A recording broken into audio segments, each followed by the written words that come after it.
I don't know if I'll ever go camping in South Carolina again, not after what happened at that place. It's not that I stopped loving the road, the freedom, the quiet, the simple rhythm of the van life. I've always found something sacred in the hum of my Volkswagen Westphalia, in the crackling of a fire at night, in the way the trees seem to fold around you when you pull off the grid. But sometimes nature doesn't welcome you. Sometimes it watches. I didn't want to believe that at first. I thought I was being paranoid. My name's Derek, I'm 37. Been traveling on and off for nearly a decade.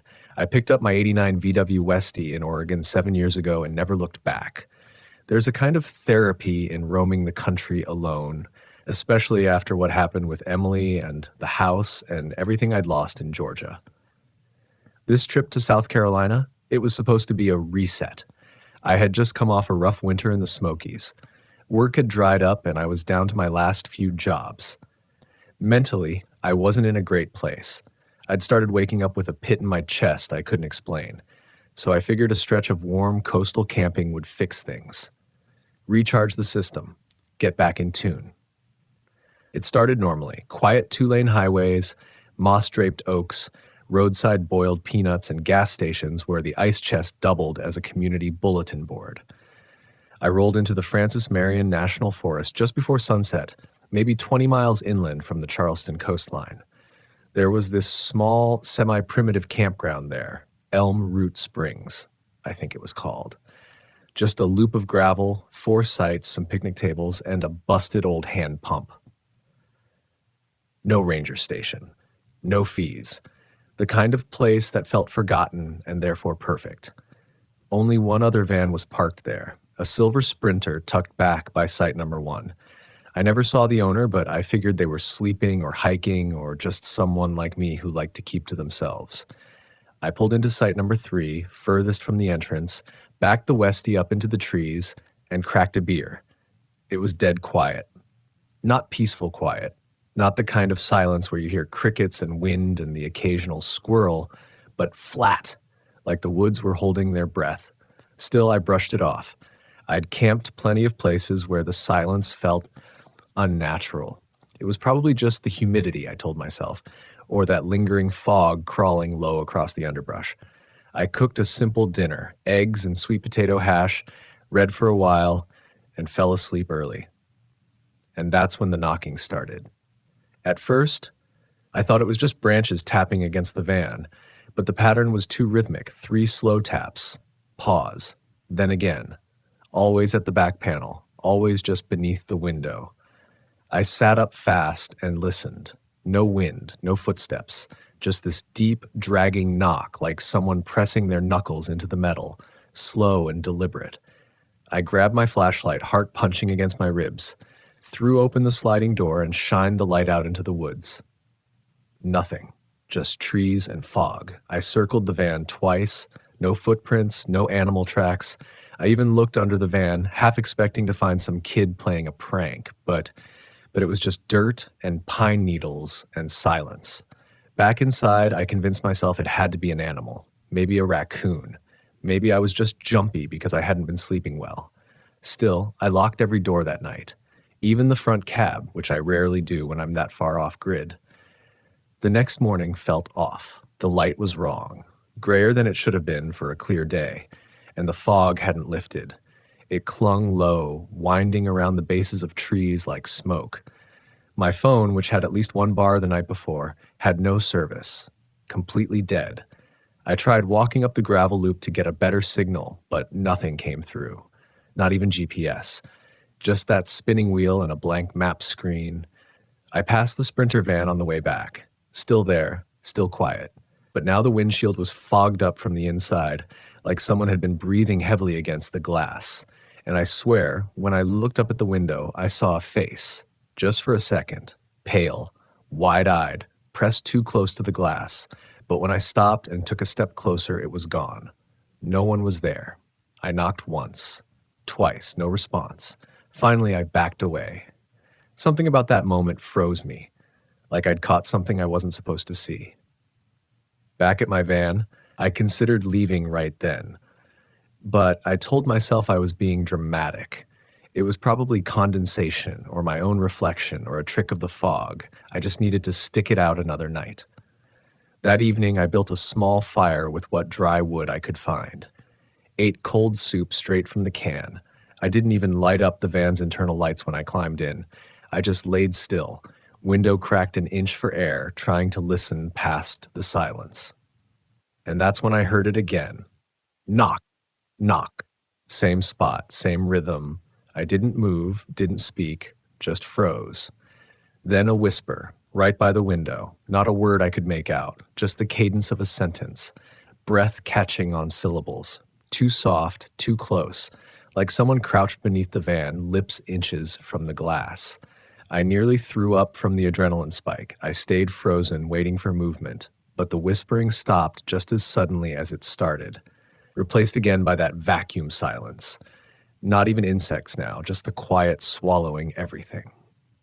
When I finally worked up the nerve, I slammed the side door open again, flashlight in one hand, crowbar in the other, and this time I saw something. Not a person, not an animal. A pile of stones, stacked carefully right behind the van, about a foot high. They hadn't been there before. I would have tripped over them. The stones were wet, muddy, some even had moss. But the way they were arranged, like a child's cairn, sent a chill down my back. Someone had built that in silence while I was inside, inches from where I slept, and then I noticed it, scratched into the dirt beside the stones. You're not supposed to be here. I stared at the message in the dirt for a long time. It wasn't just the words, it was how they were written, carefully etched, like someone had taken their time, like they wanted me to see it, but not too soon, like they were watching and waiting for just the right moment. I didn't sleep that night. I sat in the front seat with the crowbar in my lap, doors locked, flashlight in one hand, engine keys in the other. But I didn't leave either. I should have. God knows I should have. But something about leaving in the dark, it felt worse, like whatever was out there might follow. Around 3 a.m., the whispering came back, this time from a different side, right near the passenger door. Faint, muffled, like someone humming words they'd forgotten, and then tapping on the windshield. Not loud, but sharp. Fingernails. 1, 2, 3. I turned the headlights on and slammed my palm on the horn. Blasting sound tore through the campground. My headlights lit up the trees, jagged shadows and mist kicking up in every direction. But nothing moved. Nothing ran. Nothing even blinked. And the Sprinter? Still there. Still fogged. Still utterly silent. At sunrise, I forced myself out of the van. I didn't even care about brushing my teeth or packing up properly. I was going to check that van, and then I was going to leave. I knocked again. Still no answer. But this time, I walked around to the driver's side window and looked in. It was empty. No clothes, no food, no sleeping bag. Just a single wooden box sitting in the middle of the floor. Maybe the size of a toolbox. No latch, no writing. Just smooth, dark wood. I blinked a few times to be sure I wasn't imagining it, but it was real, alone in that huge, empty van. I took 2 steps back and something rustled in the woods behind me, this sharp, snapping sound, not twigs underfoot, more like something brittle being crushed. I spun, expecting to see a deer or a raccoon, but there was nothing. Not nothing like no animal. I mean nothing. No trail, no brush movement. Just the trees, still and quiet, again. I didn't care about courtesy anymore. I climbed into the van, turned the key, and got out of there. But the road out wasn't the same. I know that sounds crazy, but I swear to you, the road I drove in on was straight, just one gravel path, in and out. But now it wound strangely. Took turns I didn't remember taking before. I passed the same twisted pine tree twice, even though I never turned around. I could feel the sweat soaking through my shirt. My hands were shaking on the wheel. The GPS still wasn't working, and my gas gauge was falling faster than it should. That's when I saw the figure, standing in the middle of the road. A man, or maybe a woman, it was too hard to tell. Tall, thin, wearing what looked like a long coat, but it was too dirty to be sure. Just standing there, not waving, not moving, just watching. I slammed the brakes. My van skidded slightly in the gravel, stopping 20 feet in front of them, and we stared at each other. Or I stared, because I couldn't see a face. Their head was tilted down like they were looking at their feet, but their hands were clenched, tight, knuckles white, and even from the van I could feel this cold, wet air coming off them, like standing too close to an open freezer door. My breath caught in my throat. I opened the window an inch. "Hey, you okay?" No answer. I leaned out further. "Do you need help?" Still nothing, just silence. And then, slowly, the head tilted up. No face, not a blank void, not burned skin or some horror movie gore. Just nothing. Smooth skin, no eyes, no mouth, just a suggestion of features that never grew.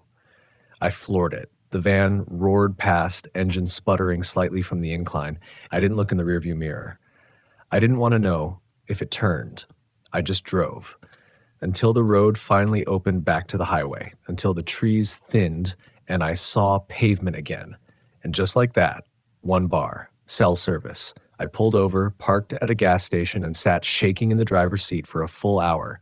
The cashier came out to check on me, offered water. I must have looked like I'd seen a ghost. Maybe I had, but that wasn't the end. I stayed in a motel that night.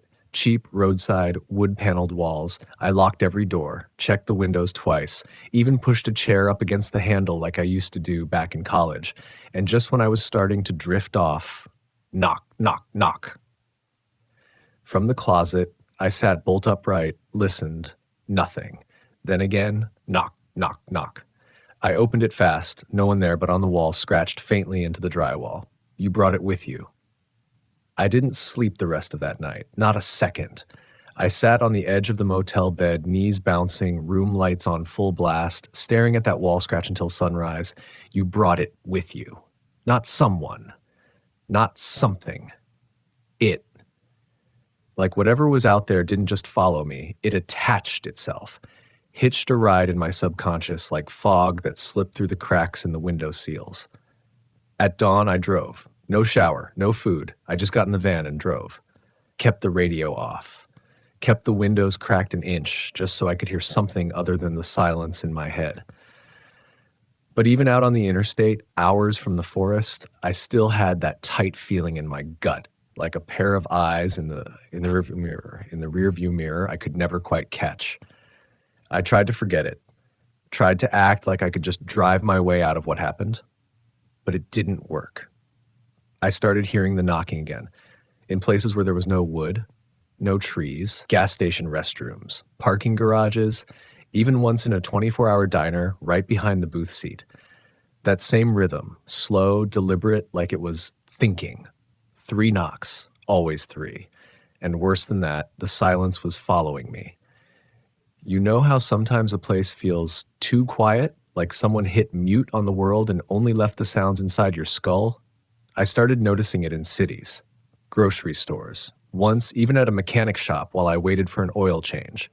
Full waiting room, TV on, people talking, but all I could hear was the blood in my ears, like reality had dropped out from under me. I stopped telling people about it. The first 2 friends I called thought I was having a breakdown. One of them asked if I'd gotten into psychedelics. Another suggested I might be processing trauma. They said it like I'd made the whole thing up. But I knew what I saw. I knew what followed me. Still, I tried to play along. For 2 weeks, I camped closer to towns. Never in the woods. Always near people. I even tried parking overnight in a Cracker Barrel lot just to feel like someone would hear if I screamed. But it wasn't about location anymore. One night, just outside Columbia, South Carolina, I stayed in a paid campground, fully lit, well-maintained, with security cameras on every corner. There were 4 other campers parked around me. Families. Kids running around with flashlights. Laughter and barbecue smoke in the air. For once, I felt okay. Like maybe I'd finally outrun the shadow until the power cut out, all at once. Just gone. Lights, RV hookups, street lamps, total blackout. At first I thought it was a breaker or maybe a storm rolling in. But the sky was clear. I could see the stars through the trees, sharp as needles, and then the laughter stopped. Just silence again, heavy, and from behind my van, the knock. 3 times. Sharp, louder now. like it was getting bolder. I turned slowly. My flashlight barely reached the tree line. I scanned, shaking, one beam across the grass, the picnic table, the fence, nothing. Then I heard someone whisper my name, not like a hallucination, not inside my head.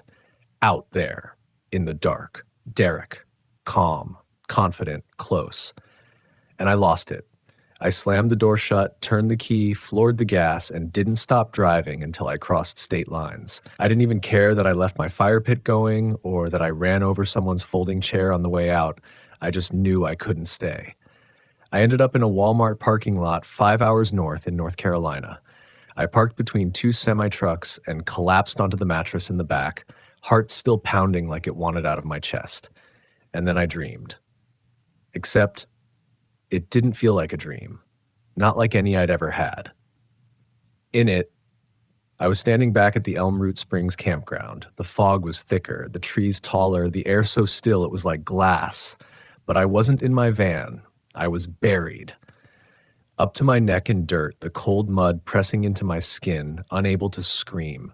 I could feel something walking behind me, soft, padded steps like a barefoot child. I could feel its breath. And just before I woke up, it leaned in close to my ear and whispered, "You never left."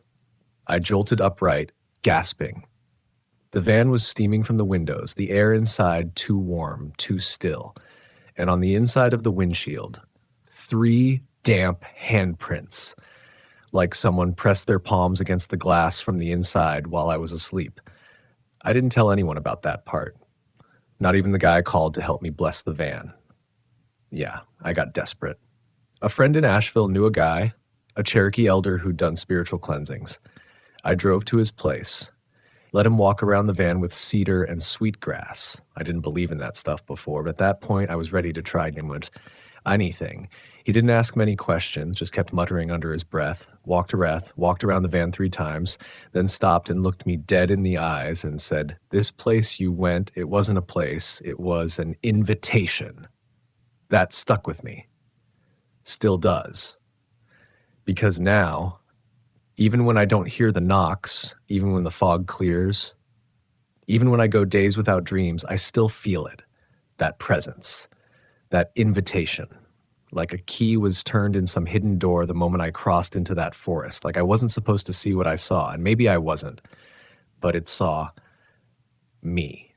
I stopped camping after that. I still lived in the van, couldn't afford anything else, but I only parked in cities, apartment complexes, truck stops, even behind churches when I could find a spot, always somewhere with concrete beneath me, somewhere with people. But the van had changed. It didn't feel like mine anymore. The scent inside had turned off, like wet soil and rotting cedar. No matter how many air fresheners I used or how long I aired it out, it clung, like the smell had sunk into the insulation. Or deeper. And the dreams kept coming. Sometimes I'd wake up gasping for air, convinced the van was filling with dirt, that I was being buried again slowly, inch by inch. Other times I'd dream I was still back in Elm Root Springs, only this time the trees were closer. Their trunks forming walls, their branches forming ceilings, like the forest had built itself around me. And always, always, always, just before I woke up, that voice, whispering, "You never left." I started losing time. I'd find myself staring out the windshield for hours without realizing it. Wake up, parked somewhere I didn't remember driving to. Gas tanks empty when I could have sworn I'd filled them. Once, I woke up in the passenger seat.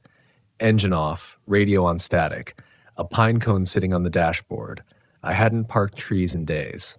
Another time, I came to with my hand on the ignition, staring at a tree line I didn't recognize. When I looked down at my lap, there was a rock there, smooth, dark, wet, with 3 scratches carved into the side. I started keeping a journal just to keep my sanity, writing down where I parked, what I ate, who I talked to. I'd check the entries daily, hoping they'd help keep things grounded. And for a while, it worked.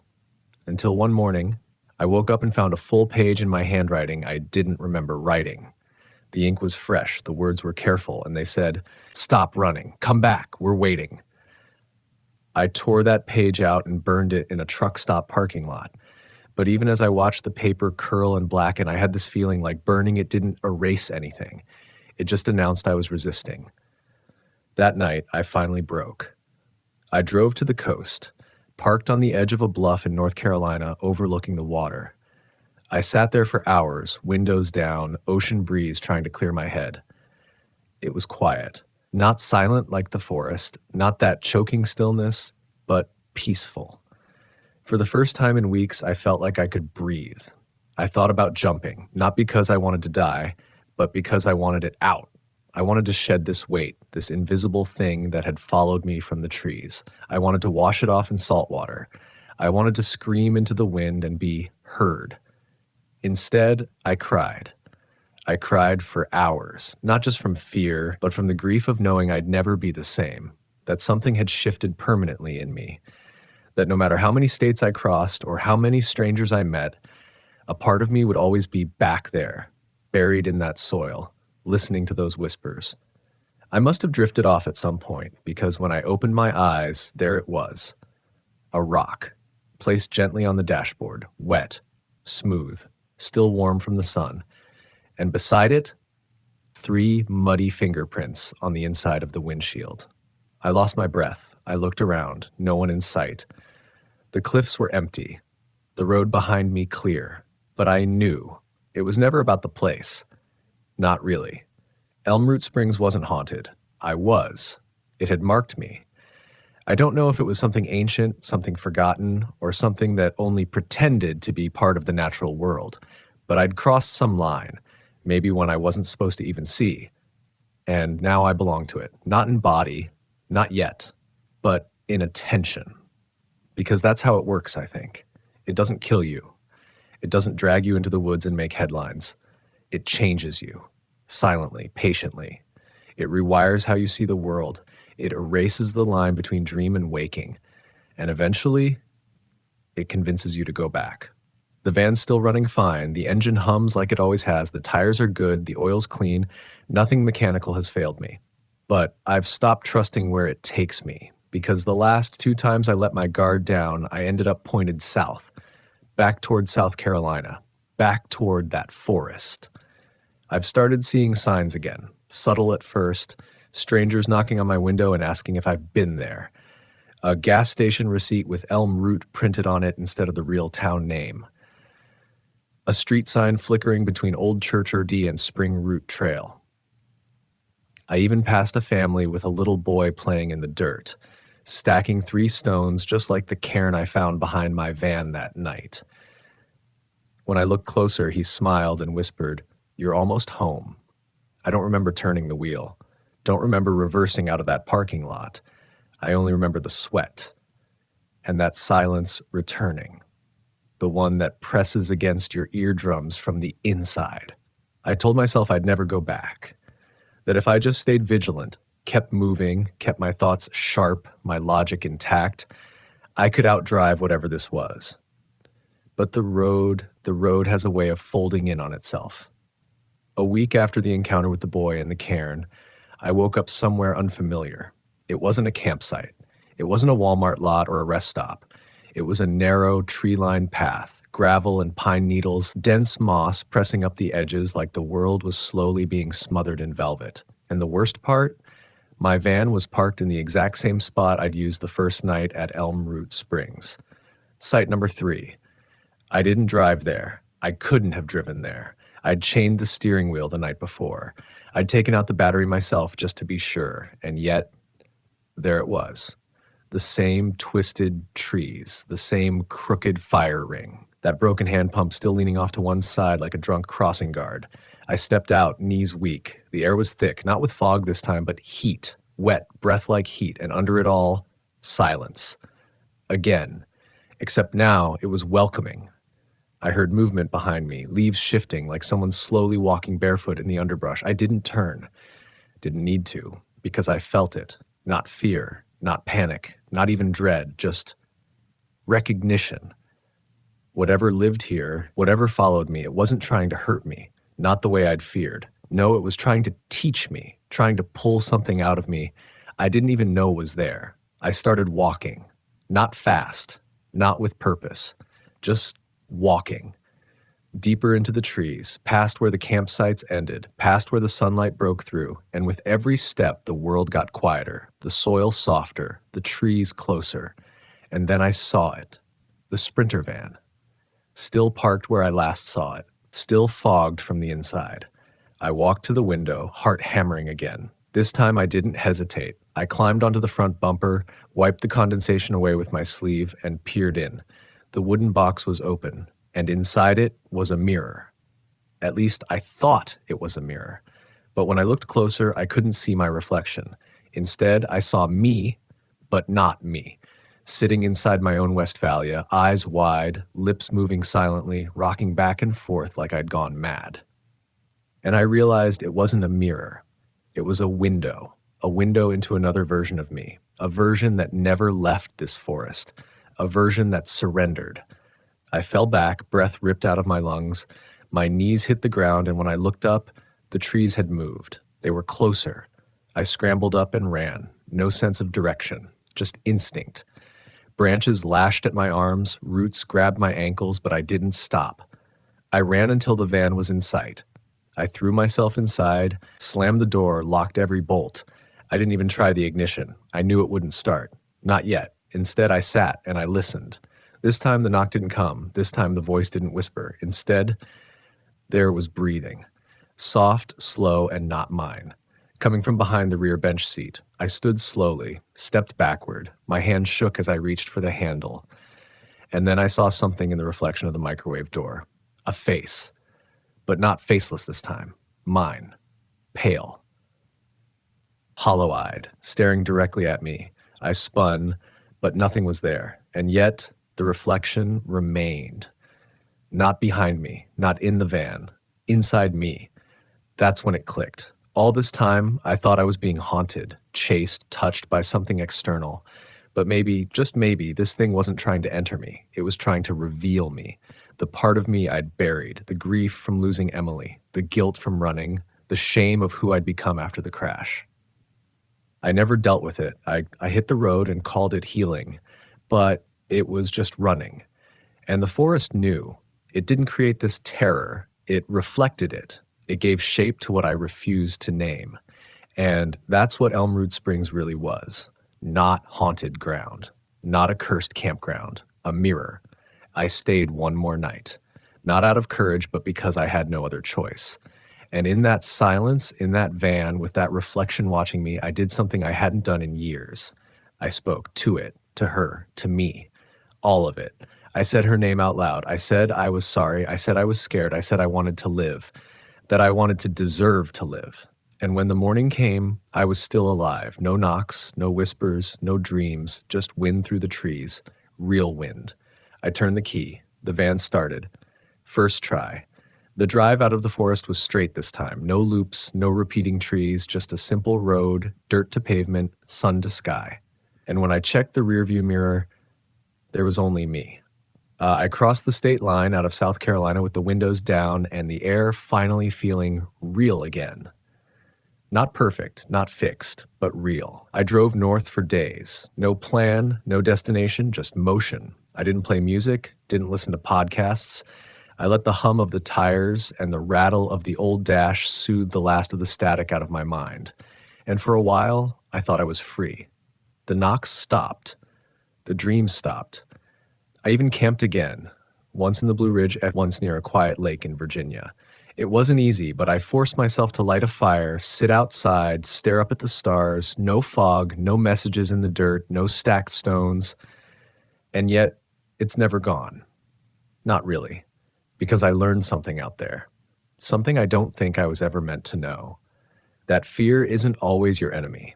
That sometimes fear is a guide. That what we call horror, the whispering in the dark, the unexplainable knock, the figure in the trees, those aren't always threats. Sometimes they're invitations. Sometimes they're mirrors held up to everything we've ignored, repressed, buried.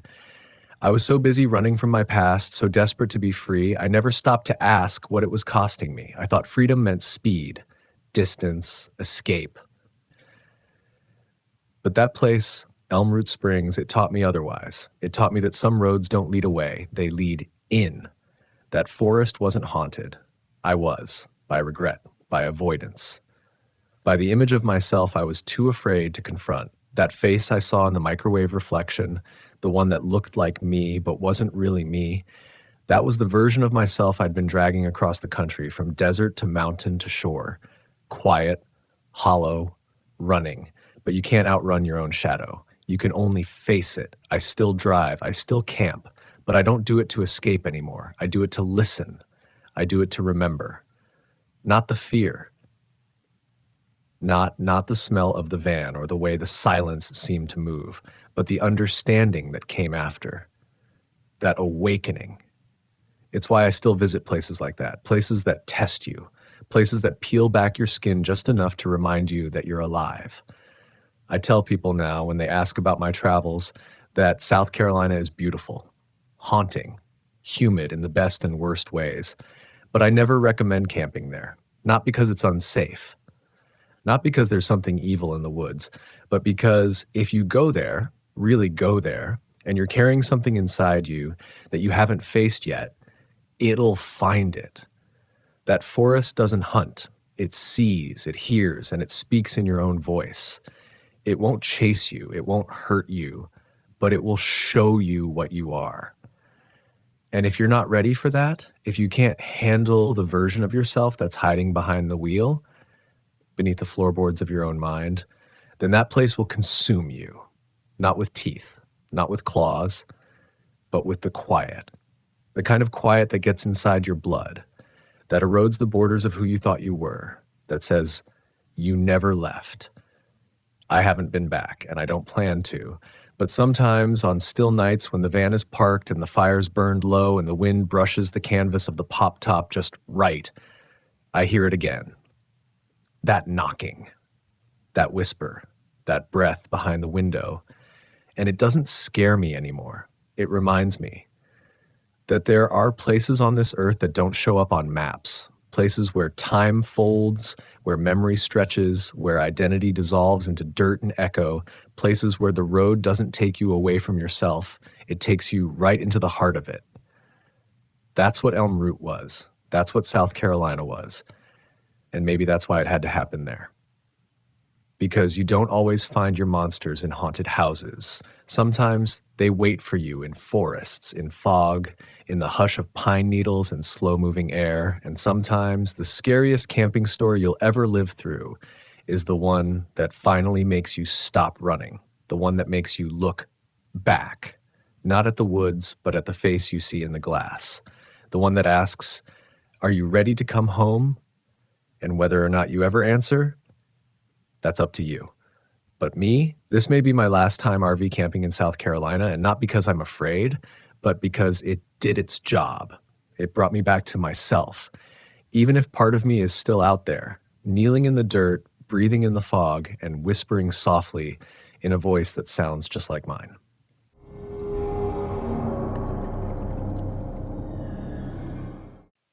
I never believed the land could remember us until it did. It was early October when I packed up my Volkswagen Westphalia and headed out of Boston, chasing the last breath of autumn before winter collapsed over New England like a heavy lid. The forests were alive with red and amber, the kind of fire you only see once a year, like the trees are remembering how to burn. I'd been camping solo for years, ever since I left my job in real estate and traded open houses for open roads. But this time, I was headed somewhere I had no business going. My friend Leo had told me about a place in western Massachusetts, not the Berkshires or anything cute like that. This was deeper, weirder, near the Quabbin Reservoir, but not close enough to catch tourists or families. He'd found it on some defunct hiking forum, a small, unofficial site with nothing but cryptic trail notes, GPS coordinates, and one comment: "Don't stay overnight. The forest remembers." That should have been my first red flag, but back then I laughed stuff like that off. You hear things when you camp as much as I do, stories about skinwalkers, ghost towns, eyes in the trees. Most of them are written by kids or by guys trying to sell books. I figured the worst thing I'd run into would be a raccoon in my dry food bin or some local yelling about trespassing. I drove 5 hours west in a fog thick enough to blur the outline of the hills. There was no marked entrance, just a worn turnoff that dipped into a path of matted down leaves and gravel. No signs, no barriers. The trees on either side stood too close together like they'd been watching the road for years. The moment I turned off the engine, it was silent. No bird song, no wind, just the low tick of the cooling engine and a faint, impossible feeling that I wasn't supposed to be here. I should have left, but I didn't. I popped the top of the Westphalia, pulled out my gear, and started setting up camp. The woods were oddly beautiful in a dying kind of way. Thin birch trees that leaned a little too far to one side, and thick old oaks with bark split like dry lips. I'd brought a hammock, a propane stove, and a couple of books. No cell signal. That was fine by me. I wanted off-grid. I needed it. I made a small fire ring using rocks from the creek bed about 50 yards east. The water ran silent and dark. I remember thinking it looked more like oil than water, thick, slow, with a smell I couldn't quite place. Not foul, just wrong. The first night was uneventful, or at least that's what I told myself, but sometime after midnight I heard it, a sharp sound like a branch snapping just beyond the firelight. I sat up in my sleeping bag, heart climbing into my throat, listening. There it was again, closer this time. Snap. Pause. Then 3 slow knocks against wood. Not a natural sound. Knock. Knock. Knock. I held my breath. The fire had burned low, casting long shadows over the trees. I grabbed my flashlight and pointed it toward the noise. Nothing. Just trees. But the sound didn't come again. I waited for 20 minutes, frozen in my sleeping bag. Eventually, I told myself it had to be a deer or maybe a black bear bumping into a tree. The rational voice in my head, the one I always trusted, was louder than my fear. I eventually drifted off. The next morning, I found 3 small stones stacked on top of each other next to the fire pit, perfectly balanced. I hadn't done it. I hadn't even collected stones near there. My stomach tightened. That day, I hiked toward the reservoir. The deeper I went, the more the forest started to feel strange. No birds, no insects. The leaves underfoot didn't crunch the way they should. And every 50 yards or so, I'd see something out of place. A child's mitten stuck to a branch, a rusted horseshoe nailed to a tree, a tangle of thread tied into a knot hanging from the end of a branch. All of it looked like it had been there for years. Weathered, faded, forgotten. I should have turned back, but I didn't. I reached a clearing around noon. There was a collapsed cabin in the center, half its roof caved in, walls black with rot. I walked around it slowly, no signs of recent use, just age and ruin. But inside, etched into the wall with something sharp, were 2 words, "Stay gone." That night I didn't sleep. The knocking returned, louder this time, closer, and there were footsteps, soft, deliberate, circling the van like someone pacing. I stayed completely still, my breath shallow. I didn't look out the window. Something in me knew not to. At around 3 a.m., it all stopped. Just like that. No fading, no retreating footsteps. 1 second it was there, the next, gone. The forest had fallen silent again. I waited until sunrise before I dared open the door. The forest looked normal in the daylight, deceptively calm. But there were more stones now. 7 of them, arranged in a perfect circle around my fire ring. I left that morning. I packed everything. Didn't even make coffee. I didn't care how long the drive was. My only thought was to get out of that place. But when I pulled out onto the road, I noticed something that made my blood run cold. My odometer was wrong. The mileage didn't make sense. I'd only driven the van once since arriving, just from the highway turnoff into the woods, maybe 3 or 4 miles. But the odometer showed 46. 46 miles. Something or someone had moved my van in the night. I floored it. Didn't stop until I hit Route 2, where the traffic felt like a lifeline. I didn't tell anyone for a while. Not Leo. Not my brother. I thought maybe I'd imagined it all. Maybe I was just tired. Maybe isolation messes with the mind. But the worst part, the part I couldn't shake, wasn't the knocking. It was the whisper I heard right before I drove away. Barely audible, like wind brushing through dry grass, but distinctly human. It said my name. The voice said my name like it had always known me, not shouted, not even whispered like a threat. It was soft, familiar, intimate, like a parent waking you from sleep. But I haven't heard my name spoken that way in years. Not since my mother died. I didn't talk to anyone for days after that. Drove back to Boston in silence, kept the radio off, didn't check messages. I didn't want voices. I didn't want noise. I just wanted the world to feel real again, to feel mine again. But something had shifted. I thought about what I saw, what I heard, the footprints that never left tracks, the circles of stones, the odometer, and that voice. There was a pattern, but not one I could understand. It didn't behave like a ghost story. It wasn't linear. It didn't want to scare me away. It wanted to remind me of something.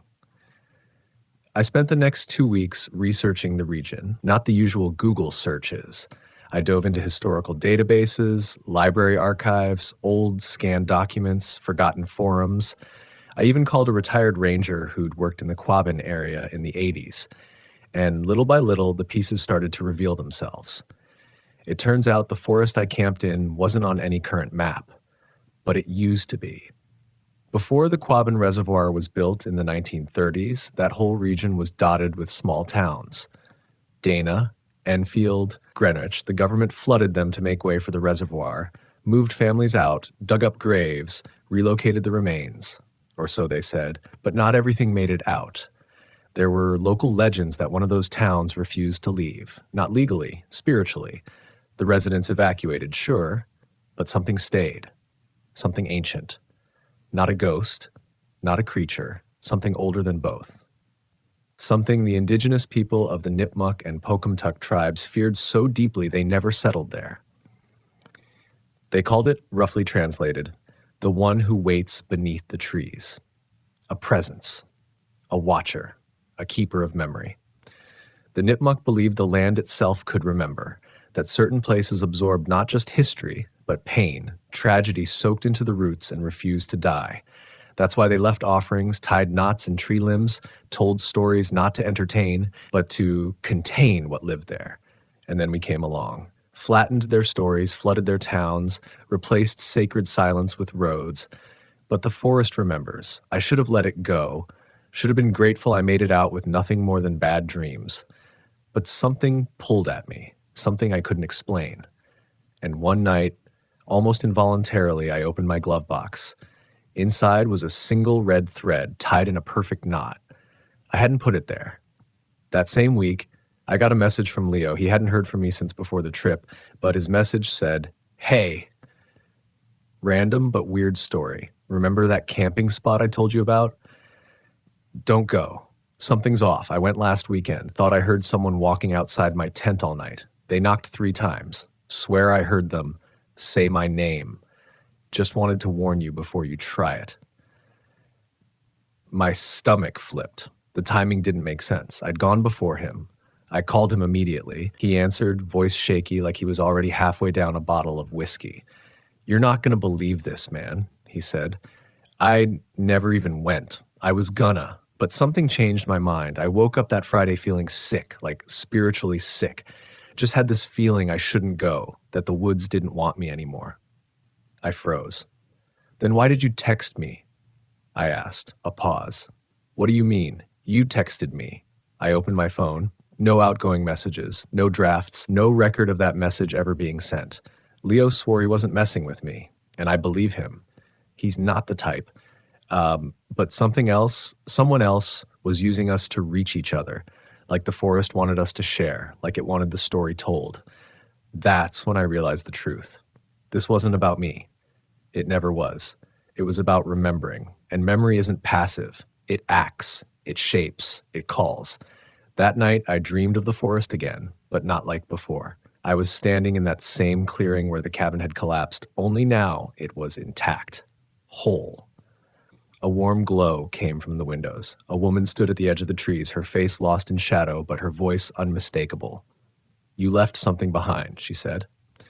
I woke up sweating, breath caught in my throat. There were leaves on the floor of the van, dry, crunchy, as if someone had brought them in, as if someone or something wanted me to come back. So I did, not out of bravery.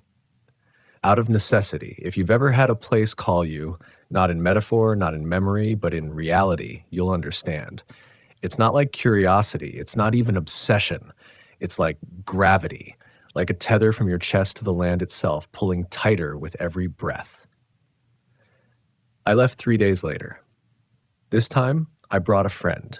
His name was Marcus, former Army medic, had done 4 tours and now worked as a survival consultant. He believed in practical things, shelter building, clean water, animal tracks. He didn't believe in ghosts. Perfect. We drove the same route, same turnoff.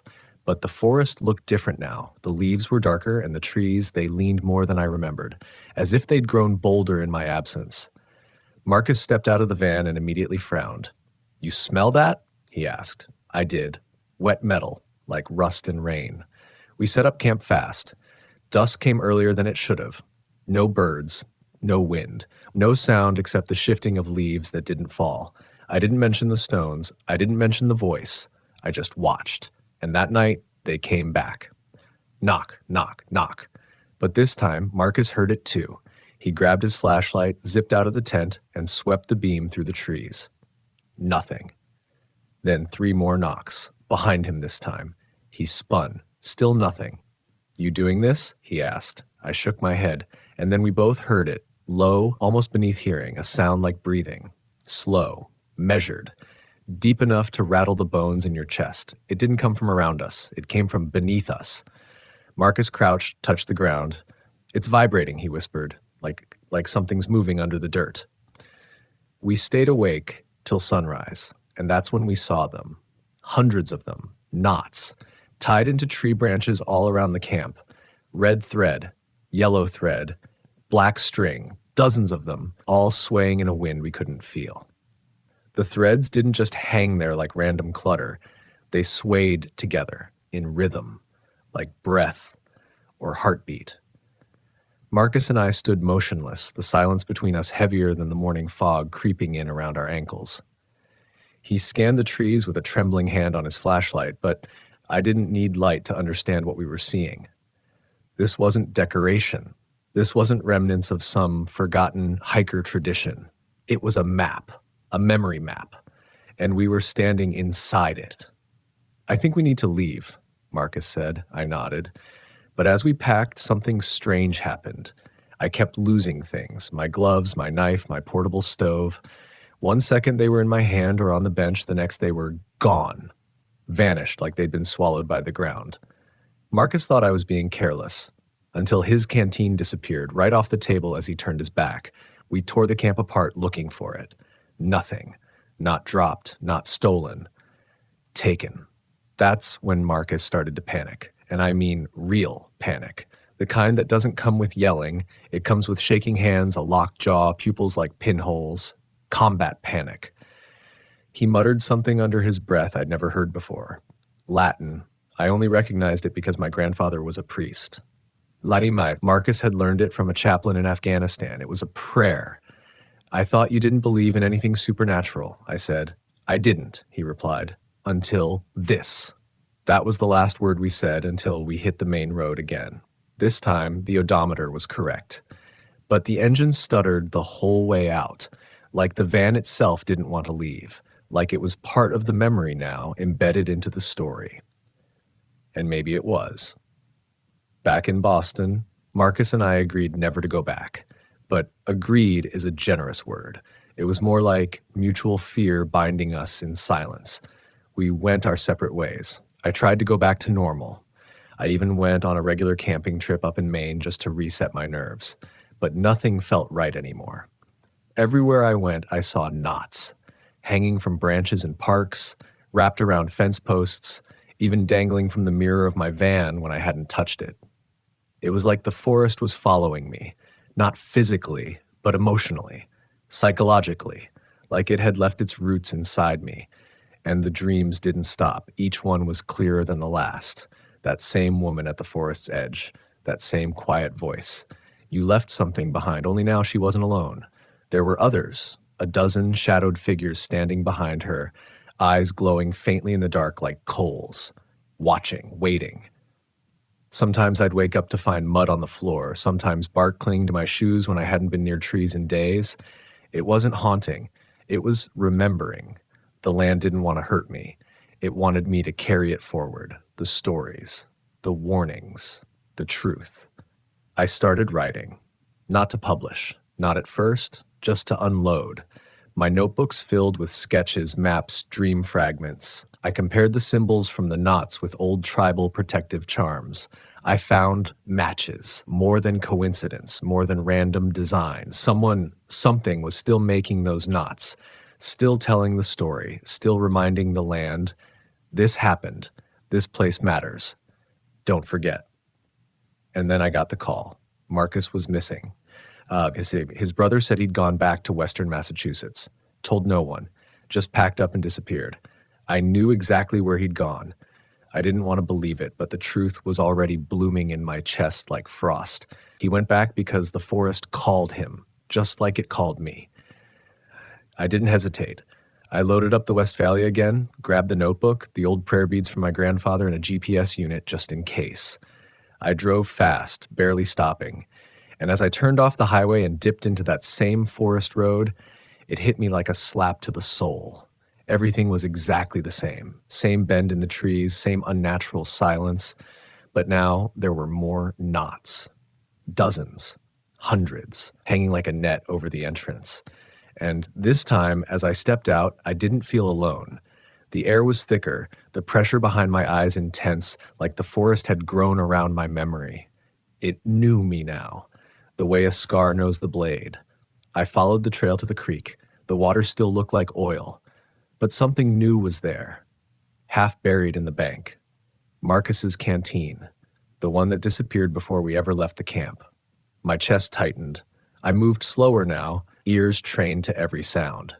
But there was nothing, no birds, no wind, just the sound of my own breath, too loud, too fast. I kept walking, heart pounding, until I reached the clearing. And there in the middle of it all was Marcus, standing still, arms limp at his sides, eyes fixed on something I couldn't see. His face was pale, streaked with dirt, lips cracked, but he wasn't hurt. He was listening, to the trees, to the ground, to the voice. I called to him. No response. I stepped closer, shaking. And finally he turned to me and whispered something that broke me to my core. She forgave me. What? I said. The forest, he said. She remembers, but she forgives if you listen long enough. I didn't understand, but I felt it. Something old, something sacred. Not evil, not holy, just true. The land was alive with memory, and all it had ever wanted was to be remembered, to have its stories told, to not be drowned in maps and highways and silence. And I realized then I wasn't supposed to run from this.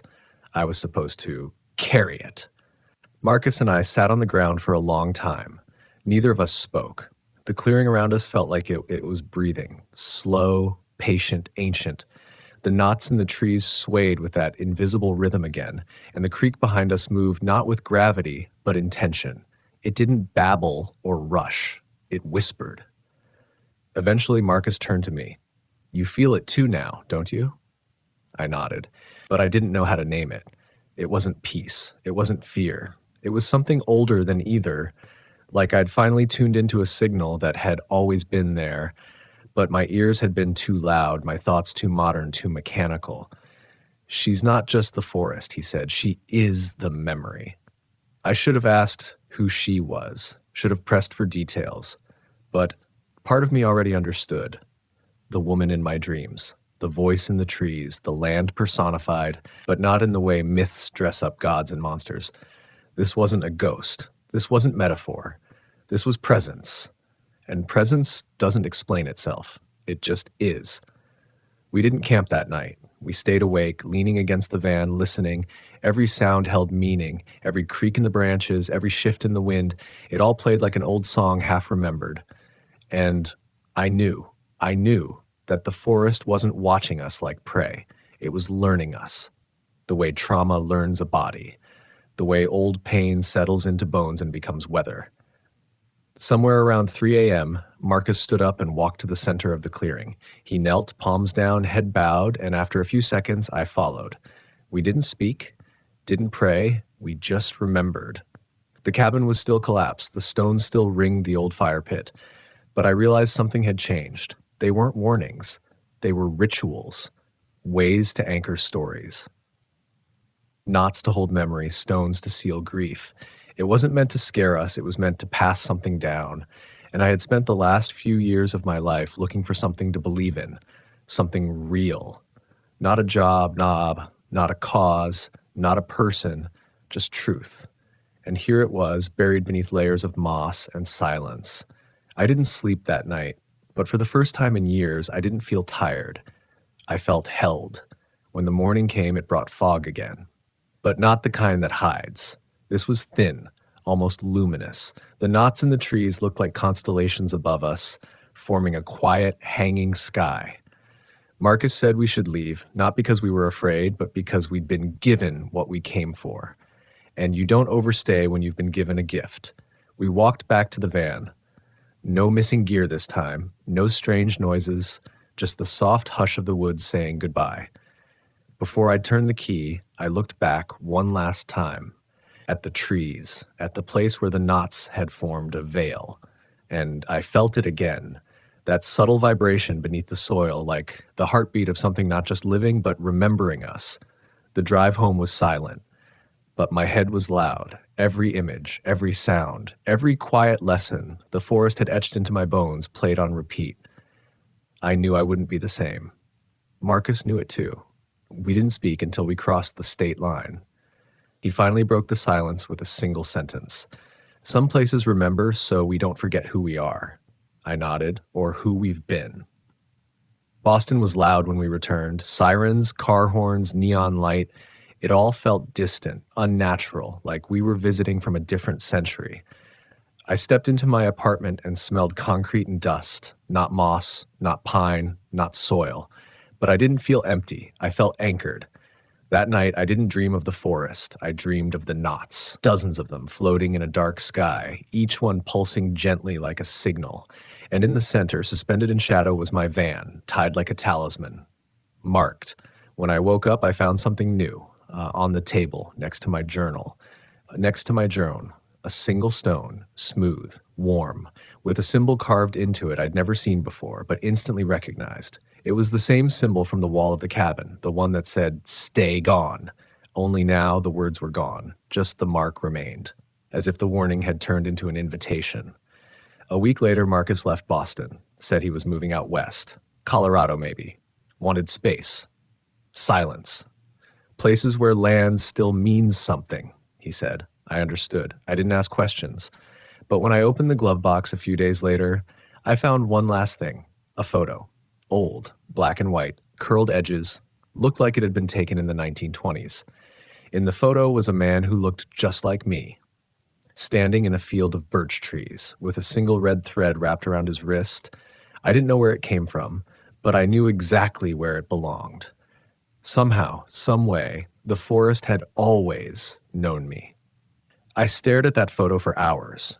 It shouldn't have existed. I'd never seen it before. I'd never owned anything like it. Yet somehow the man in the image, he was me. Not just a vague resemblance.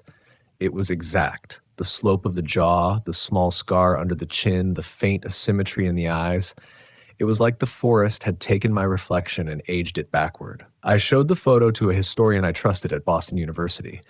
Told her I'd found it in a box of old family records. She examined the ink, the paper, the camera angle, said it was consistent with photographs from the early 20th century. Maybe 1925, maybe even earlier. No way to fake this, she said. Where was it taken? I didn't answer because I didn't know how to explain it. I couldn't tell her the truth, that it came from a place that remembered me long before I knew how to remember it, a place that had left its mark not just in my memory, but possibly in my lineage. What if I wasn't the first? What if I'd been there before? Not metaphorically, not spiritually, but truly been there. The idea rooted in my chest like a thorn, not painful, but persistent. Maybe time wasn't a line out there. Maybe it curved in certain places. Bent around land that refused to forget. Maybe the forest wasn't just remembering people like me, it was weaving us into itself. And suddenly, it all made sense. The knots, the stones, the voices, the dreams. They weren't hauntings. They were echoes, residuals of something still playing out, something I'd stepped into mid-chapter. And the forest, it wasn't showing me its secrets. It was asking me to carry them, because no one else would. Because the others, the ones who once lived in Dana, Enfield, Prescott, and Greenwich, had been drowned without graves, relocated without ceremony, their stories scattered, erased. But the land never forgets. I spent the next month writing, not journaling, documenting, organizing every detail, cataloging symbols, timestamps, trail coordinates, cross-referencing indigenous records with settler history. I wanted it all in one place, not to publish, not yet, but to preserve. The forest had given me a truth, and it demanded stewardship. I reached out to Leo again, told him everything. He didn't laugh. He didn't even sound surprised. "I think you were meant to find that place," he said. "I think it found you." I asked if he'd ever had dreams like mine. He went quiet for a moment, then said, "I used to, but I ignored them." That stuck with me. Ignored. How much of our fear comes from what we've trained ourselves not to see, not to feel? What happens to a world full of people who bury instinct beneath noise? We forget. We silence the land. We pave over sacred things and call it progress. But the land remembers. Not with anger, not with vengeance, with persistence. It watches, it waits, it knots and stacks and hums until someone finally listens, until someone finally stops running and says, "I see you. I remember." Weeks passed. The world didn't change. But I had. I stopped camping for pleasure, started seeking. Places like that forest aren't the only ones. They exist all over the country. Silent pockets of grief and memory and story. Places where something terrible happened and the trees bore witness. Old railroad cuts where laborers died and were never named. Abandoned mining towns swallowed by soot and sorrow. Ponds still as mirrors where children drowned and no one spoke their names again. I began visiting them, one by one, leaving knots in the trees, stones by the water. Threads on branches, not offerings, not superstitions, markers, memory anchors, reminders. I wasn't worshiping, I was preserving. And with each visit, the dreams became clearer, the woman's voice sharper. "You are not alone," she told me. "You never were." Sometimes I woke up with soil under my fingernails, sometimes with words I didn't know written in ash on the inside of the windshield. I started recording them. The language wasn't English, but it wasn't random. I shared it with a linguist friend in Vermont. He said it bore similarities to Algonquian syntax, but older, more primal, not written to communicate between people, written to communicate with the land. A few weeks later, Marcus mailed me something. No note, no return address. Just a small burlap pouch filled with bones, tiny, clean, and etched with the same symbols I'd seen in the dreams. I didn't call him. I just understood. He was still out there, still remembering, still carrying. I kept the bones in a tin box under the driver's seat of the van. Every time I heard the knocking in a dream, I'd press my hand against the lid, not to protect myself, but to connect. And one day, while driving through the Catskills, I saw a familiar shape by the road, a figure standing between trees, not waving, not moving, just watching, like a sentinel, or maybe a mirror. And I knew, deep in my bones, that this wasn't the end of the story. It was the beginning of what comes next. The figure vanished by the time I pulled over, just gone. No footsteps, no broken branches, no trail, but the feeling stayed. Not fear, recognition. The sense that the veil between memory and moment had worn thin. I'd felt it before, but never this close to the surface. That night, I slept in the van just outside a small ridge road west of Hunter, New York. The air was sharp and clean, with the scent of cedar and something older, something metallic beneath the bark and soil. I didn't start a fire. I didn't need warmth. I needed silence. And in that silence, the forest finally spoke. Not in words, not in dreams, in feeling. The kind of feeling that moves like static down your arms, that makes your throat tighten before you even know why, that collapses time into a single image. I saw the cabin again, but not collapsed. Alive, Lit, people inside, figures blurred by time but feeling familiar, and standing just outside the threshold was the woman, the same one from the first dream, from the knots, from the whisper. Only now I saw her face clearly. She looked like my mother. Not identical, but deeply familiar in the way family portraits from generations past seem to echo features into the present. Her eyes met mine, and without speaking, I understood. She wasn't a ghost. She wasn't even a single person. She was everyone. Every woman who ever lived on that land, every child buried beneath the water, every elder who watched their village drowned without a proper song. She was memory made flesh, and she had chosen me to carry the burden forward. Not to lift it, to carry it, because memory doesn't fade unless we let it, and we've let too much fade. I woke just before dawn, gasping like I'd surfaced from deep water. My hands were clenched, sore. When I opened them, I was holding 3 things I hadn't gone to sleep with: a knot of thread, a piece of birch bark with a carved spiral, and a small, dark stone warm to the touch. I drove in silence until I crossed back into Massachusetts, back toward where it all began, back to the forest. This time, there was no hesitation, no question, no wondering whether I'd be welcomed. I knew now that welcome wasn't the point. Witnessing was. I stepped out of the van, crossed the same trail I'd first walked months ago, and entered the clearing. And everything was the same, and nothing was the same. The stones were still there, arranged in their careful ring, the cabin still broken, the air still thick with memory. But there was something new, something I'd never seen before, though maybe it had always been there, hidden behind untrained eyes.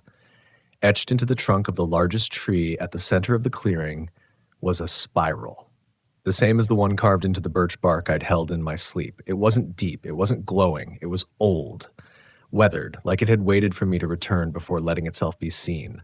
I stepped closer, and for the first time I spoke, out loud, a name, not mine, hers, the one I'd felt but never known, Anawun.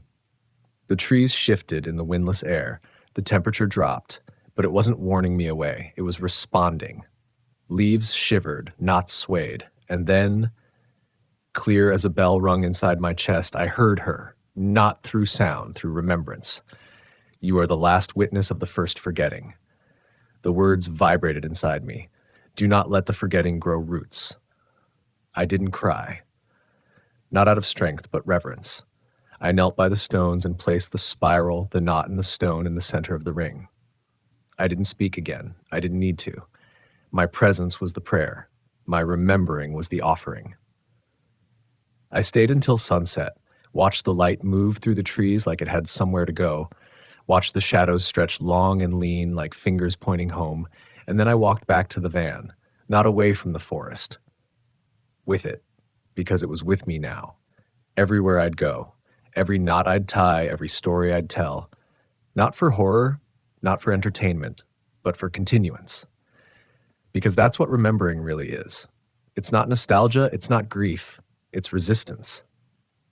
Against silence, against forgetting, against the quiet erasure of what mattered once and still does. So if you're hearing this, if you've stayed with me this long, maybe now you understand why I record these stories, why I wander places no one marks on maps anymore, why I carry thread in my pocket and stones in my glove box and ash behind my eyes, because there are places in this country that still remember us even after we've forgotten them. Places that know your name before you do, places that don't want you to be afraid. They just want you to listen, to look, to tie the knot, to say the name, because that's all they ever needed. Not salvation, not justice, just a single voice willing to remember. That night, back in the van, I didn't dream. For the first time in months, my sleep was deep and undisturbed. No voices, no symbols, no distant knocking from trees older than memory. Just rest, like the forest had finally released its hold on me. Or maybe, more truthfully, I had become part of it. I woke just before dawn to birdsong. Actual birdsong, high, fragile, delicate, a sound I hadn't heard since my first trip here. The silence that had once pressed in like a wall was now lifted, replaced by sound that felt earned. I stepped outside barefoot, the cold dew soaking into my soles, and I just stood there watching the forest breathe with light again.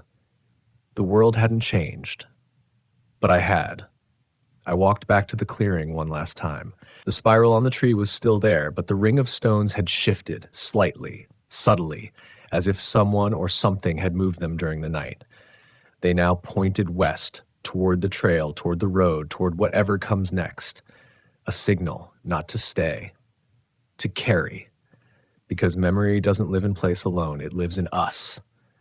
In the hands that tie knots, in the hearts that whisper stories around fires, in the long stretches of road where silence becomes sacred. And I realized then, the forest didn't choose me because I was special. It chose me because I was listening, because I'd stopped long enough to feel, because I didn't run when the knocking came or pretend the voice wasn't real. And maybe that's the entire secret, that the land still wants us, not to conquer it, not to escape into it, but to remember with it. It doesn't need another tourist. It needs a witness. And now I am one, not because I found answers, but because I carry questions now with reverence. Why did the land call me? Why does it remember? What else have we forgotten? And who else listening to this might already feel the pull? You might be hearing this from a van parked in a campground or from a city where the stars have been drowned in glass. But if you've felt it, that ache, that tug, that strange pull toward the edge of mapped space, don't ignore it. The places that still remember are fading fast, but not gone, not yet. So tie the knot, stack the stones, say the name, and when the forest comes for you, when it brushes your shoulder in a dream or whispers your name through birch leaves, don't run, don't light a fire and wait for dawn. Step forward. Because the truth isn't waiting on the other side of fear, it's underneath it. In roots, in shadows, in the soft breathing of a forest that only wanted one thing all along, to not be forgotten. And now, because of you, it won't be.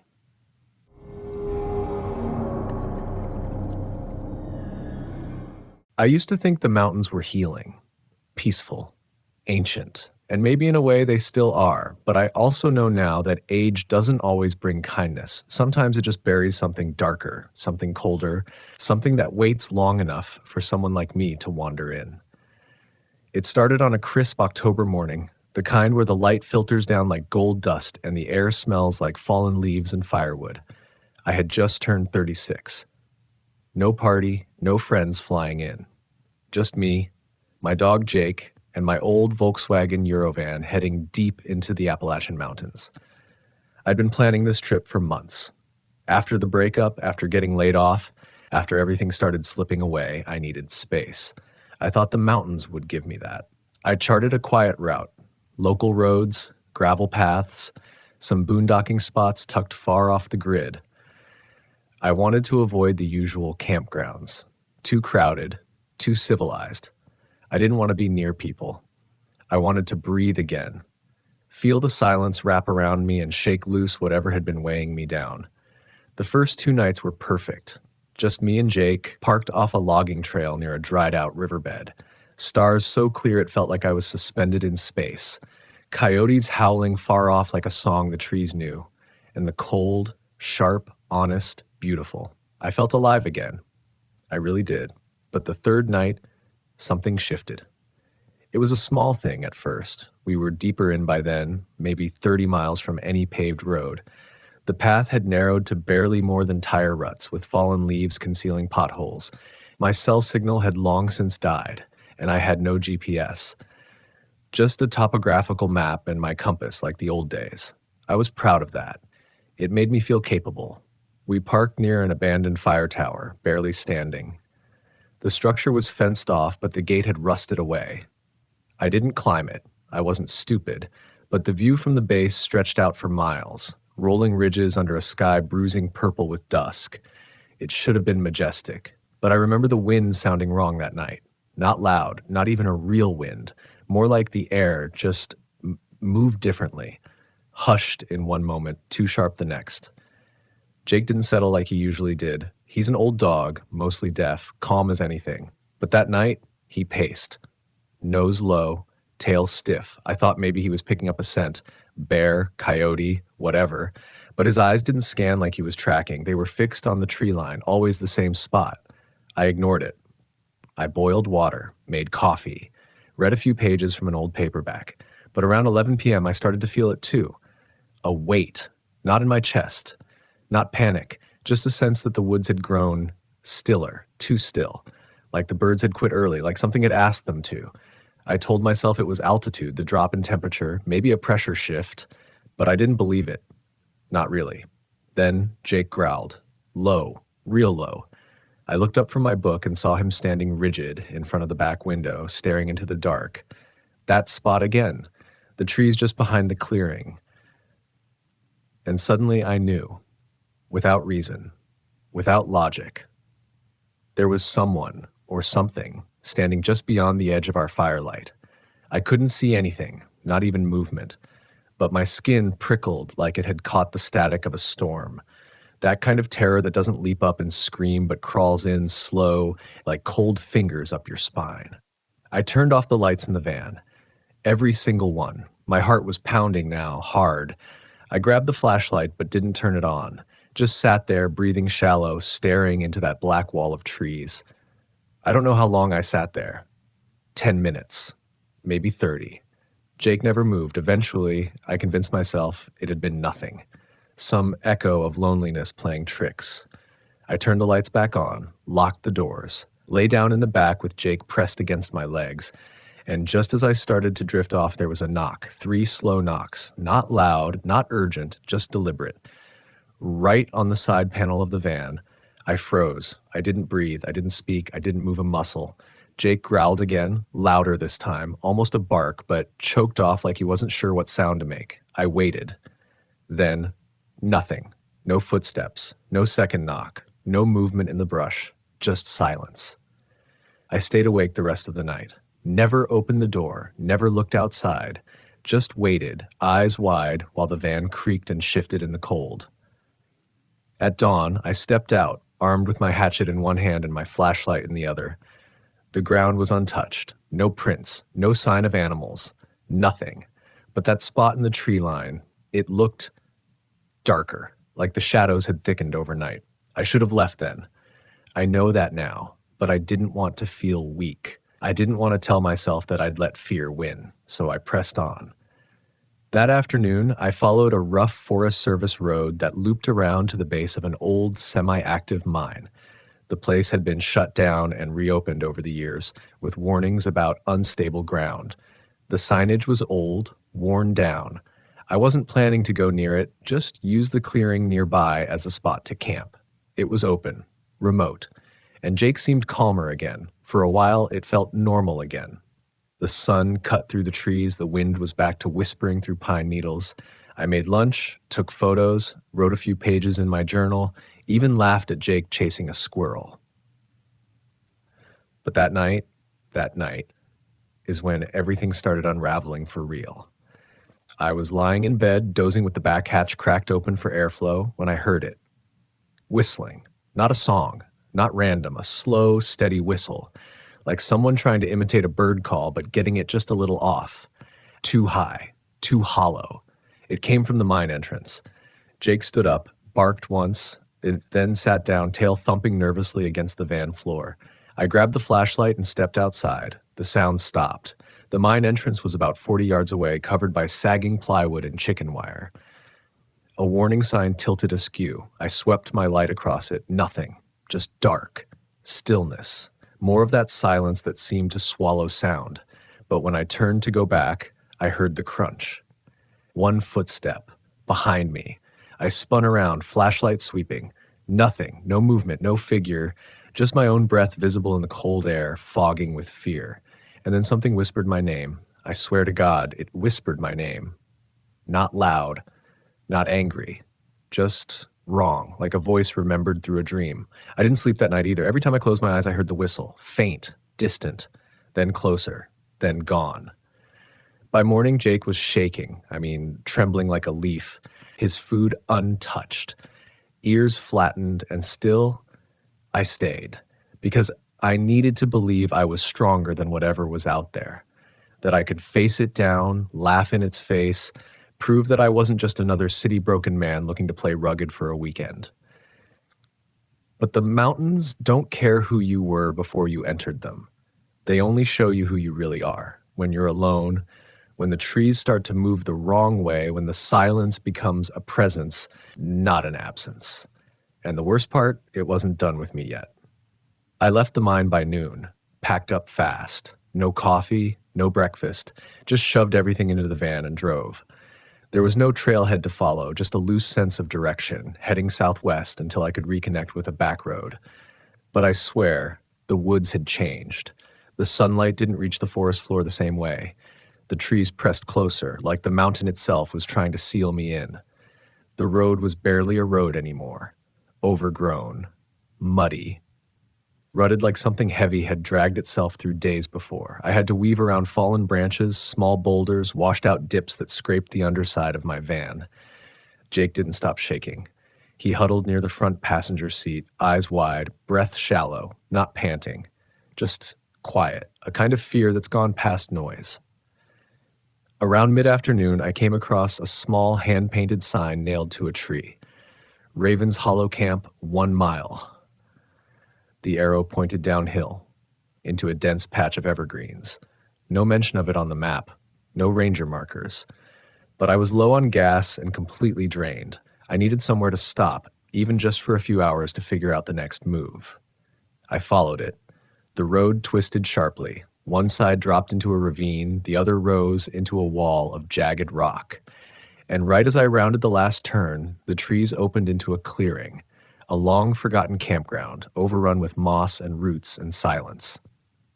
There were maybe 5 or 6 rotting picnic tables, a faded information board warped and cracked, and at the far edge a fire ring surrounded by 3 stone benches. It didn't look welcoming, but it looked empty. I parked, got out, and then something in the air shifted, like pressure dropping right before a storm. No wind, no birdsong, no bugs, just this thick, unmoving stillness. I tried to convince myself it was just abandonment. Old places always feel heavier. They collect memory, rumor, decay. Maybe the camp had shut down years ago. Maybe the sign was left over from a time before things got weird. But when I approached the fire ring, I noticed something that stopped me cold. The ashes were still warm. No smoke, but heat, fresh. Jake started barking wildly, not at anything I could see, just at the woods behind us. I turned. My heart was already pounding again. Nothing there. But something was wrong. I walked back toward the van, slowly, eyes sweeping. And that's when I saw them, symbols, carved into the trunks of trees surrounding the camp. Old, faded, but deliberate. Circles with slashes through them, a figure 8 turned sideways. Something that looked like a bird with too many wings. They weren't trail markers. I'd been camping long enough to know that. These were something else. Warning signs.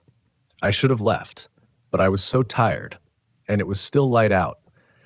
I told myself I'd stay just long enough to rest, refuel, and get my bearings. I wouldn't sleep. I'd just sit, think, maybe let Jake rest. But the second I turned back to the van, the back hatch was open. I froze. My chest went cold. I hadn't opened it. I hadn't touched it since we arrived. I know I hadn't. And Jake was gone. I called out. Once. Twice. No response. I ran into the trees, yelling, calling his name like a madman. The woods didn't answer.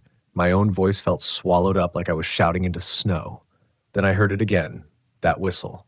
Closer this time, right behind me. I spun, flashlight in hand. No one. Then from the shadows, a laugh. Not a full laugh. Not human. More like the idea of a laugh, the shape of one, hollow, crooked. My legs moved before my brain did. I ran back to the van, jumped inside, locked the doors, turned the ignition, and nothing. Not a click, not a hum, just silence. Then, and from the trees, movement. Tall, wrong. It didn't walk. It leaned, like it was being dragged by invisible strings. Pale limbs, a head tilted too far to one side. I couldn't breathe. I couldn't even scream. And then, Jake. Out of nowhere, he bolted from the brush, fur on end, teeth bared, barking like I'd never heard before. He threw himself between the van and the figure. I slammed my hand against the dashboard, screaming at the engine to start. And suddenly, it did. The van roared to life. Jake jumped in. I hit reverse, then drive, then took off, tires screaming over roots and dirt. I didn't look back. Not until I reached the next highway 2 hours later, shaking, crying, whispering thanks to a dog that had never left my side. Jake wouldn't stop staring out the window for the rest of the night. I didn't go home right away. I don't know why. I should have. I had every reason to. But fear does something strange to your mind. It bends your logic. Sometimes it traps you in this illusion that if you just keep moving forward, the fear can't follow, that you can outdrive it, outrun it, outthink it. Instead of heading west, back toward Tennessee, back toward cell service, civilization, comfort, I veered north, took the next fork off the state highway, followed an unmarked service road that ran parallel to a dried-up riverbed. The plan, if I had one, was simple. Find somewhere safe, not peaceful, not scenic, just safe. Someplace the mountains didn't feel alive. I didn't find that place.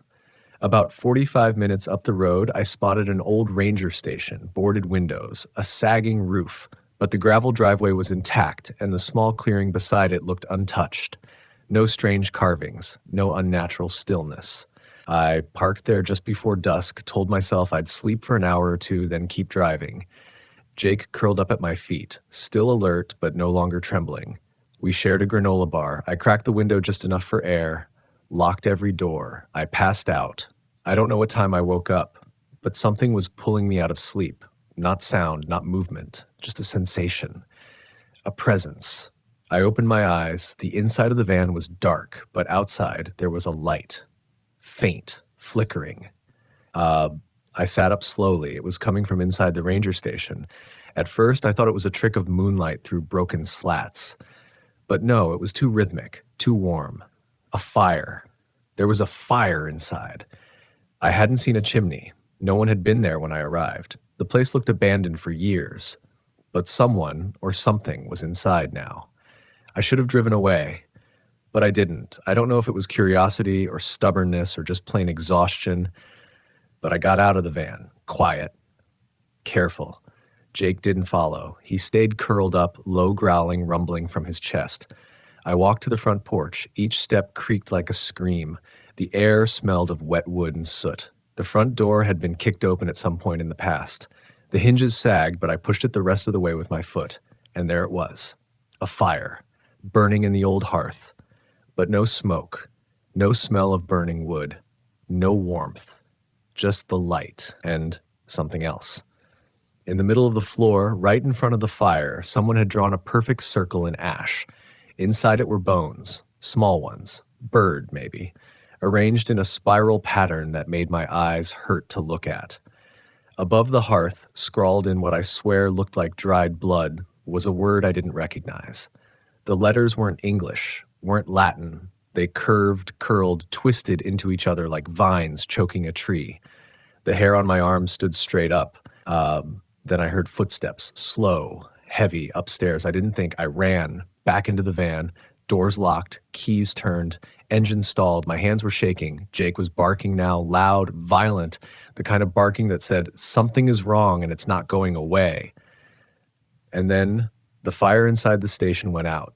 Snuffed, instant, like someone had slammed a jar over a candle. Darkness, total. I sat there for 5 full minutes, barely breathing. Then I saw it, in the rearview mirror, a shape, standing behind the van, not moving, not breathing, just there, watching. I didn't turn around. I couldn't. Every instinct screamed not to. My stomach twisted, bile rising in my throat. The shape leaned forward, closer, and I swear, its face was blank. Not pale, not scarred. Blank. No eyes, no mouth, just skin stretched where features should have been. I threw the van in gear and slammed the pedal to the floor. The engine coughed, lurched, caught. We tore out of that clearing like the devil himself was behind us. For the next 2 hours, I drove with my high beams on, scanning every tree, every bend in the road, heart pounding so loud I could barely think. Eventually, I hit a small town, one of those Appalachian outposts with a gas station, a diner, a handful of houses. Civilization. A payphone. I pulled over, parked, sat in the driver's seat for 15 minutes before I could move. Jake didn't bark anymore. He just lay beside me, too tired, too shaken, too human somehow in his silence. I went inside the diner, ordered coffee. The waitress didn't even flinch at the way I looked, like a ghost had spit me out. She poured the cup, said softly, "You come down from the ridge?" I nodded. She paused, then leaned closer. "You hear the whistling?" I looked at her, stunned. She nodded like she'd seen this before. "Old stories," she said. "Something lives up there. Or maybe sleeps. People go missing sometimes, or they come back wrong." I tried to speak, but couldn't find the words. She just patted my hand, eyes tired. "Best thing is not to go back. Ever. And I won't." I left the Appalachians the next morning. Drove 12 hours straight. Didn't stop, didn't sleep, and I've never gone back. I never will. Not because I'm scared of what I saw, though I am, but because I'm scared of what I felt. That emptiness. That ancient, pulsing quiet. The mountains didn't want me there. Something inside them looked at me and decided I didn't belong. And it was right. It's been over a year now. 12 months since that trip. Since I packed up my life into that Volkswagen and headed into the Appalachians, thinking I'd find peace, healing, solitude. Instead, I found something else. Something I still don't have words for. I've tried to make sense of it through research, through talking to rangers, reading local folklore, even joining forums filled with people who've experienced similar things. People who say they saw things they couldn't explain. People who came out of those mountains with a different kind of silence in their eyes. And the strangest part, they never talk about what they saw, only what they felt. That's how you know something real happened, when people stop using adjectives and metaphors and just fall into quiet like the memory is still trying to wrap itself around them. I've learned a few things since then. Not about ghosts or demons or ancient forest spirits, but about attention. There's something in the woods, something old that doesn't want to be seen. And when it is seen, when you notice it, really notice it, that's when things start to change. It doesn't chase you, not in the way you think. It doesn't scream or flash or roar.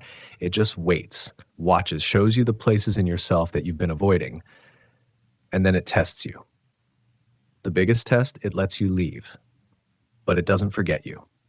For weeks after I got home, I couldn't sleep, not because I was afraid something would come crawling through the window, but because I couldn't stop listening. Every breeze through the trees outside, every creak in the walls, every moment of quiet felt loaded, like it was only pretending to be safe, like it was watching me adjust to normal life. My friends noticed it too. "You okay?" they'd ask. "You look like you haven't come all the way back." And I hadn't. Part of me was still up there, still stuck in that moment with the van stalled, Jake growling, and something faceless staring at me through the mirror.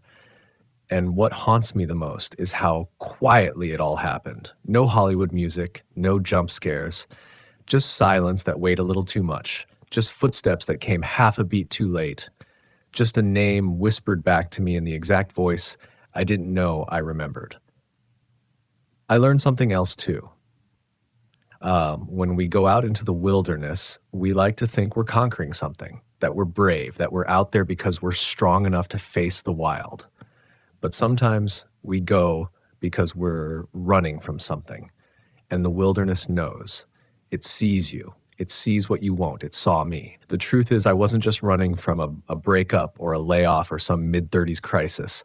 I was running from myself, from the version of me that had grown bitter, cynical, small, the part of me that wanted to disappear so quietly that no one would even notice. And the mountain, it offered me that. It said, "You want to vanish? I can help." But Jake wouldn't let me. That dog saved me. Every time I wanted to rationalize what I saw, what I felt, what I heard, he was there, alert, unmoving, watching the same spot in the trees that I pretended didn't exist. Jake didn't argue. He didn't explain. He just knew. And he kept me anchored to the reality that I didn't want to admit, that something was out there. And it nearly took me. Now I live in a small place, a safe one, suburbs, people nearby, no more trips into deep woods, no more maps with unmarked roads.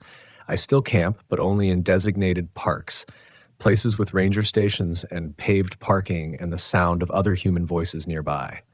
Jake still sleeps near the door, still wakes up at the slightest sound. And me, I've stopped trying to make sense of it. I don't need to. Sometimes fear isn't something you're supposed to understand. Sometimes it's a signal, a raw, primal signal, telling you that the world isn't as safe or clean or explainable as we pretend it is, that the bones beneath our feet aren't always buried as deep as we think, that the forest isn't empty, it's just quiet. And not everything that's quiet is gone. So when people ask me now, why'd you stop going out so deep? I just smile, say something vague, too much work these days. But I watch them, I watch their eyes, because some of them, a few, have seen it too. They'll tilt their head, nod slow, and say, yeah, sometimes it's just better to stay near the road. Those are the people who know. They don't need the whole story, just a glance, a pause, a flicker of silence that means more than any words ever could. The rest, they'll keep pushing, keep wandering deeper. Keep pretending the woods only hold what we bring into them, until the woods decide to show them otherwise. And if you're listening to this now, wondering if you should make that trip, take that turn, chase that quiet, don't. Or if you do, don't ignore the signs. Don't brush off the cold that suddenly sinks through your skin. Don't pretend that the birds just happened to stop singing. And if you hear a whistle where there shouldn't be one, if you hear your name whispered from the dark, run. Don't ask. Don't look back. Don't wait. Just run. Because not everything wants to hurt you, but some things do, and they're very, very patient.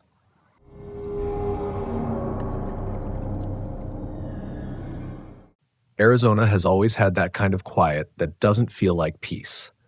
It's the kind of quiet that leans in too close, that holds its breath just behind your shoulder. You don't hear it so much as feel it. The silence pressing on your skin like hot breath in the dark. It's not the peaceful kind, not the kind that makes you feel safe. It's the kind that feels like something's watching, and it's already too late. I didn't believe that at first. I used to love that kind of quiet. I had just turned 34, living out of my 1993 Volkswagen Eurovan full-time, chasing the kind of freedom that only people who have lived too long in cities dream about. You know the kind. Pavement becomes prison, air smells like metal, and your alarm clock feels like a threat. I'd had enough. I wanted something raw, honest. And Arizona, man, it looked like the map had circled it in red just for me. I was a few months into my route through the Southwest, posting up in BLM land, state parks, the occasional truck stop when I needed to refill water or just not be completely alone for a night. But that week, I'd been headed toward Tonto National Forest. There was a spot I'd heard about through a friend, a secluded plateau just off a forest road north of Globe, where the saguaros thinned out and the cliffs dropped off into these quiet, endless canyons. No cell service, no other campers, just the kind of silence you think will heal you. I'd met this couple in Flagstaff a few weeks earlier, Jess and Aaron, also VW campers doing a similar loop. We hit it off over coffee and a love for old punk tapes and dead radio towers. So we decided to meet up again near Globe and do a few nights off-grid. No plans beyond that, just a chance to share a fire and not feel completely invisible. The spot was hard to find. No official signage, just a red dirt trail that wound around the base of a cliff face and then climbed sharply up through switchbacks barely wide enough for one vehicle. My van rattled and groaned like it was coughing up bolts the whole way, but somehow we made it. Jess and Aaron were already there, parked about 50 feet away from where I finally leveled out. Their van was this faded green Westphalia with peace signs and desert symbols painted all over it, like someone had gone wild with a paintbrush at a music festival 10 years too late. We set up camp that afternoon. The air smelled of creosote and dry rock. The wind barely moved, but when it did, it felt sharp, like it cut instead of cooled. We built a small fire pit out of loose stones, shared cheap wine from plastic cups, and told stories about weird noises we'd heard in the middle of the night, the kind of stories you only laugh at when the sun's still up. That night, After the fire burned low and we all turned in, I laid in my van, staring up at the ceiling. The stillness was dense, not heavy with sound, but with its absence. It felt like the air itself was too thick to move. And that's when I heard it. Not a scream, not footsteps, nothing that clear, just a knock, not on my van, not on theirs, but out in the distance. 3 sharp knocks, deliberate, slow. Then nothing. I waited. Maybe it was a branch falling, a rock shifting, the forest doing what forests do, but something about it didn't fit. It was too rhythmic, too precise. It sounded like someone knocking on a hollow tree trunk, or maybe even a door. I told myself it was nothing. The brain can do strange things when you're that deep in the dark, with no hum of electricity to dull your thoughts.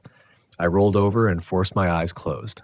But the next morning, over coffee, Jess asked if I'd heard anything weird. My stomach dropped. 3 knocks, she said. Around 2 a.m.? Sounded like it came from the trees beyond the fire pit. Aaron nodded, but looked hesitant. I went out with a flashlight, he said. Didn't see anything. Figured maybe it was an echo off the rocks or something. We left it at that nothing was there, that it didn't matter. But from that moment on, something shifted. The sun was hotter than it should have been that day. Not just warm, angry, like it was trying to burn through the earth. And the wind, it came and went like it was pacing.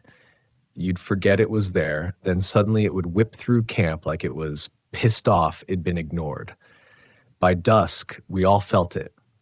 That edge, that sense that the world around us wasn't sleeping, that we were being tolerated. We stayed close to the fire that night. No music, no stories, just flames and silence. Even the coyotes didn't call. I don't remember the moment we all decided to head in. It was like something made the decision for us. Inside my van, I locked the doors. I never locked the doors. It felt silly, like locking a screen door in a hurricane, but I did it anyway. Then came the second night. That quiet came back, but it felt different now, not pressing, but curling like smoke, moving around, probing, getting into your thoughts. Sometime after midnight, I heard it again, this time closer. 3 knocks, same rhythm, only now it was behind my van. I froze. I couldn't even move to check the time. I didn't breathe. Then silence, but not like before. This was active, charged, the way the air feels before a tornado touches down. It was as if the land around us was holding itself still, waiting. And then came the whisper. Not words, just breath, right at my window, like someone leaning in, exhaling through cracked lips. I don't know how long I stayed frozen. Minutes? Hours? My body was clenched so tight I thought my muscles would snap. I didn't move until the first gray hint of dawn touched the sky. When I opened the door and stepped outside, the air was cold, too cold, the kind of chill that didn't match the desert or the season. Jess and Aaron were already out too. We didn't say anything. We just looked at each other, wide-eyed, sleep-starved, and scared in a way that didn't make sense. Aaron had circles under his eyes.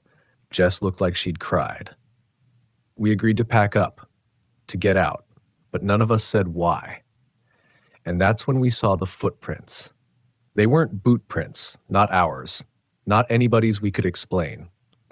They were barefoot, that was clear, but not like human bare feet. The toes were too long. The heel was wrong, like it dragged more than stepped. And whatever it was had walked between our vans, then around them, then out into the brush. Jess followed one of the tracks a few feet out with her eyes. Then she just stopped and whispered, "It walked in a circle." She was right. We hadn't seen it in the dark, but in the slanted morning light, the tracks made a wide, spiraling loop, starting from the trees, circling our vans 3 times, and then disappearing back into the thicket. No sign of where it came from, no other marks, just that single trail coiled like a snake made of prints. We packed in near silence. No one brought up staying another night. No one said goodbye either. Jess and Aaron rolled out first, their green van disappearing down the rocky path in a trail of dust. I waited a few minutes longer, partly to give them space, partly because I felt something pulling at me, like there was a piece of this place that wasn't finished with me yet. I walked out a few yards into the brush, past where the tracks had ended. The The ground was dry, cracked. And then I noticed it, a tree, dead, gnarled, and split down the middle like it had been cleaved by lightning. But there were no burn marks, no charring, just a perfect split, the inside smooth as bone. And on the inside of that split was something carved. Not letters, not symbols I recognized, just marks, deep, precise, like claws or stone blades had made them. Something about it made my stomach churn. I turned, walked back to my van, and left that place without looking in the rearview mirror. But the story didn't end there, because that night I camped alone at a rest stop 2 hours outside Phoenix, parked beside a broken vending machine and a rattling bathroom with a flickering light. And at 3:17 a.m., I woke up gasping, heart racing, drenched in sweat, unsure of where I was. And that's when I heard it again. Knock, knock, knock. This time, on the roof. I jumped up, slammed my fist against the ceiling, flung open the door, and ran outside. The lot was empty. No cars, no movement, no wind. But sitting in the dirt beside my van was a single, perfect footprint. Bare, long, dragged at the heel. I didn't sleep the rest of the night. I didn't leave the lights off again after dark for a month. For days after that, I'd see flickers in the corner of my eye, shadows that didn't belong. My van radio would cut in and out, even without the keys in the ignition. The headlights would flicker like they were shorting, but only at night. Once, I found my front passenger door unlatched when I was sure I'd locked it. But the worst came a week later. I was parked near Sedona. I'd found a safer site this time, a public campground with other people around. I needed noise.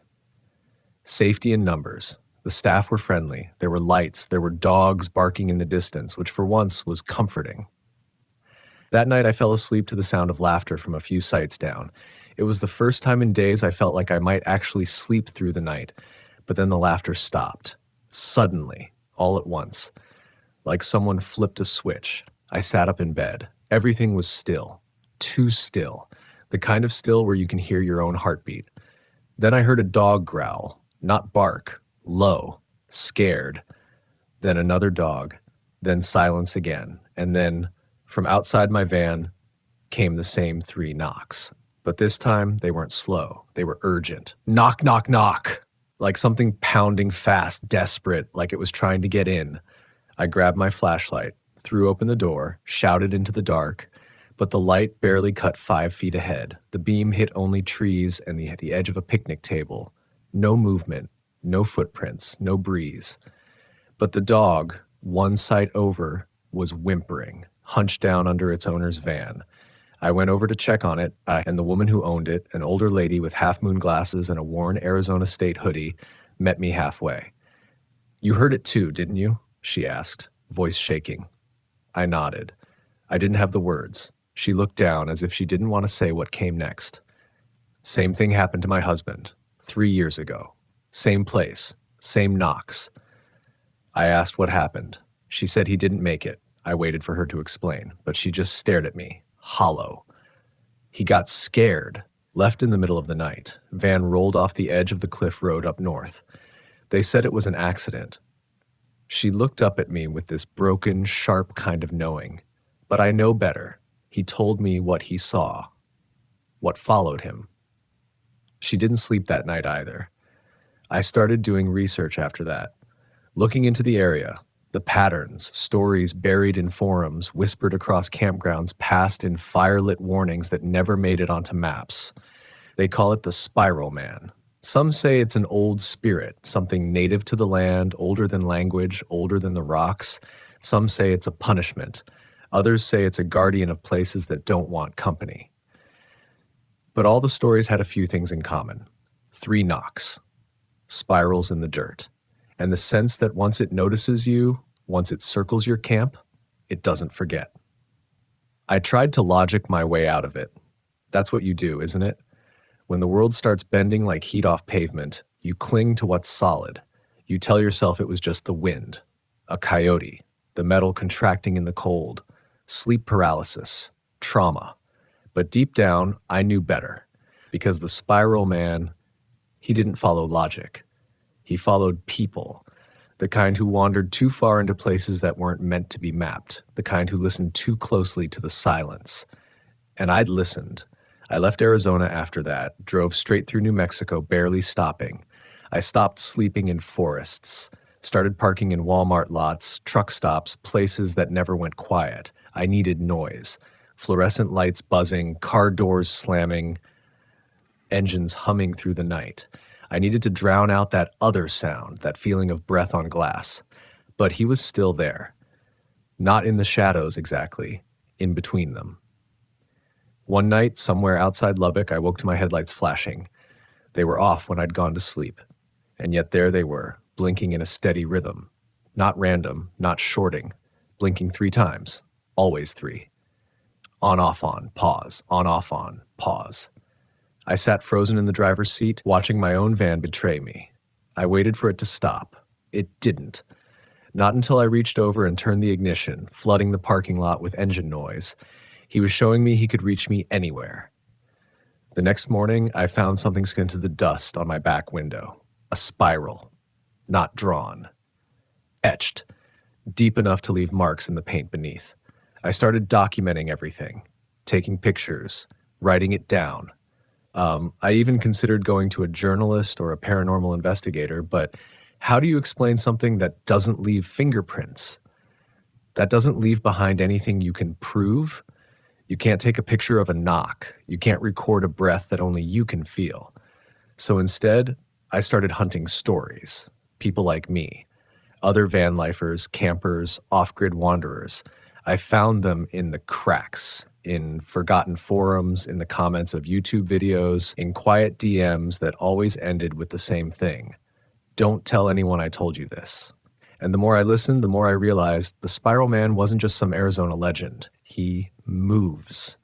Not geographically, emotionally. He follows people who carry something heavy. Guilt, grief, secrets. It's like he smells it, finds the ones who go into the wild to escape themselves. The ones who seek silence because they think silence will forgive them. I remember one message I got from a guy named Ray. Said he was parked out near the Superstition Mountains, near a trail called Peralta. He'd been traveling for 2 years, running from a divorce, the kind where the wounds don't bleed, they echo. He wrote, "I thought camping would heal me. I didn't expect it to look back." He said, it started the same, the knocking, the spirals, the silence that turned mean. But what got me was the last thing he wrote before his account went dark. I finally asked it what it wanted, and it didn't speak. It just mirrored me, moved when I moved, sat when I sat like it was becoming me. That line haunted me. I started to wonder, what if it doesn't follow you like a predator? What if it becomes you? That's when the dreams started. Not nightmares. Not exactly, just versions of myself in different places, doing things I'd never done, sitting in vans I didn't recognize, looking out over forests I'd never seen, always alone, always listening. And every time I'd wake with that same heavy breath in my lungs. One night I woke up screaming, not because of what I saw, but because I didn't recognize my own hands. They looked like mine, but for a second, they didn't feel like mine. They felt copied, worn and wrong, like someone had tried to put on the costume of me and hadn't quite gotten the seams right. I stared at them under the dome light for nearly an hour before I trusted them enough to start the engine. The Spiral Man doesn't just haunt you, he doubles you, reflects you back at yourself until you start to lose track of what was real in the first place. And here's the most terrifying part. I don't think he's trying to hurt you. I think he's trying to replace you. That realization broke something in me, because now I wasn't just afraid of the dark.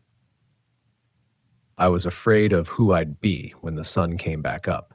Would I still be me, or just a mirror walking around wearing my voice like a mask? I stopped camping for a while after that. Got a cheap motel room in southern Utah, wallpaper peeling, AC rattling like bones in a box. I didn't care. I needed to be surrounded by walls, even if they weren't mine. For 5 nights, nothing happened. No knocks, no spirals, no breath. I almost convinced myself it was over. But on the 6th night, I was brushing my teeth, a simple thing, a normal thing, when I looked up into the bathroom mirror, and saw someone standing behind me. Not fully, just the suggestion of someone.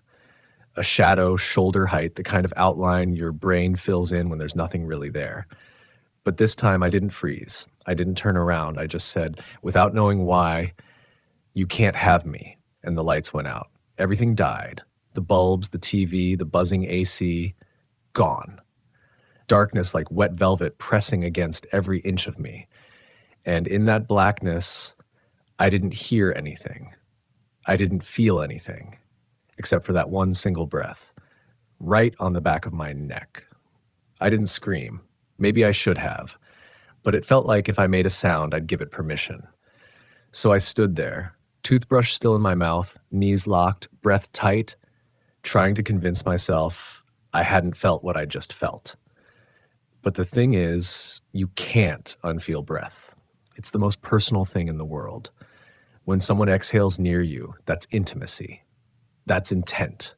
And whoever, whatever, was in that motel bathroom with me wasn't there by accident.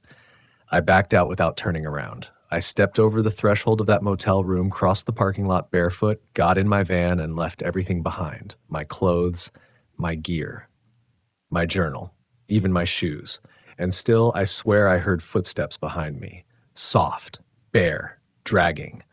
I drove for hours. I don't remember the roads. I don't remember the sunrise. I just remember that I didn't stop until I saw ocean. It was somewhere outside San Diego, near a bluff where people parked to watch the water and think about all the things they'd lost. And that's when the shaking started. Not the van. Me. It started in my hands, then my shoulders, then my jaw. Like my body finally realized I'd outrun something I wasn't supposed to. I stayed there all day, just parked, staring at the horizon, not blinking, not thinking, just trying to remember how to feel real again. And then came the knock, this time from inside the van. I spun around so fast I almost dislocated my neck. There was no one there. I opened the back doors, the side panel. I checked under the bed, behind the curtains, even in the cabinets. Nothing. But the toothbrush I'd left back in Utah, it was sitting in the cup holder, still wet. That was the moment I realized something I hadn't wanted to admit. He was inside now. Not just the van. Me. The spiral man didn't need to follow you in the old way. He didn't need footsteps or spirals or desert winds. He just needed your attention, your silence, your belief. And I'd given him all three. I thought about walking into the ocean that night. I thought about what it would feel like to sink, to drift, to disappear into something bigger than whatever I was becoming. I thought about whether the spiral man could follow me into the deep, but then I heard something from the van speakers. A voice. Faint. Warped. My own. Saying something I'd never said. There is no version of me you get to keep. I ran down the beach barefoot, screaming at nothing. The surfers watched me like I was drunk. A couple filmed it. I didn't care. I needed to feel the sand, the air, the salt in my mouth. I needed to remind my body that it belonged to me, that I was still me. That night, I didn't sleep. I didn't go back to the van. I sat outside, wrapped in a towel someone had left behind on a rock, watching the sky turn from ink to gray. And for the first time in weeks, there were no knocks, no breath, no spirals, just the sound of seagulls. But I knew it wasn't over. Because the spiral man doesn't haunt you like a ghost. He waits. He erodes you. He watches for when the noise stops, when you go still again, when you forget what it was like to be afraid and think maybe, just maybe, you imagined it all. That's when he comes back. So I started moving again, not from campground to campground, from person to person. I began telling the story, not to scare people, not to warn them, but to say it out loud, because silence is his doorway. And if I speak, if I write, if I remember, I stay ahead of him. That's why I'm telling you this, not because I need help, not because I want you to believe me, but because the spiral man doesn't want to be known. And the moment you hear his name, he knows you heard it. He knows you now. You might already feel it. That prickling on your neck like someone's watching. That pressure behind your ears like you're underwater. That knock you thought you heard last night. Probably nothing, right? That's how it starts. The doubt, the spiral. So here's my last piece of advice. Don't go camping in Arizona alone. Don't park too deep off the grid. And whatever you do, if you hear 3 knocks, don't answer, because he won't stop with just watching. He wants in. I kept moving. From San Diego up through Big Sur, then across to Oregon, Washington, anywhere I could find trees tall enough to feel protected but not deep enough to disappear in. I avoided solitude the best I could. Parked in groups, stayed near picnic tables and fire rings, made small talk with strangers just to keep my voice in use, because I was terrified that if I ever went completely quiet again, he'd crawl back in. But even in a crowd, the spiral man finds ways. He doesn't need darkness. He just needs the absence of being seen. There was this one night, late May, I was parked at a coastal turnout off Highway 101. A few other vans were there, windows cracked, fairy lights strung up like we were pretending not to be afraid of being rootless. I'd met a couple named Ian and Camille, van lifers like me, good people, sharp-eyed. She used to be a trauma nurse. He'd worked in environmental conservation until burnout broke his bones from the inside. We were all a little cracked. That's why we found each other. That night we shared dinner. Camille made lentils and rice on a little propane burner. Ian played blues chords on a beat-up guitar. It was the most human I'd felt in months, until Ian froze mid-strum. He was staring over my shoulder. Camille asked what was wrong. His mouth moved, but no sound came out. I turned. There was nothing there, but the fire behind me, the little folding campfire, it was spiraling. The flames were curling inward like they were chasing themselves in circles. Not up. Not out, inward. Camille stood up fast and dumped her water bottle on it. Steam hissed like an angry breath, and the spiral broke. No one said a word. But Ian didn't play another note. That night, as we said goodnight, Camille pulled me aside and said something I've never forgotten. "You're marked," she said. She wasn't accusing. She wasn't afraid of me. She was warning me. "I've seen it before," she said. "In patients. In people who came back from things they shouldn't have survived. There's a silence that attaches to them." I asked her what she meant. She hesitated, then said, "It's like death wants another round." I didn't sleep again that night. Every noise made my skin crawl. The ocean, the wind, even my own breath. But what scared me the most was the moment I looked into the rearview mirror and didn't recognize my own eyes. They were mine, but not. Like someone had photocopied them one too many times.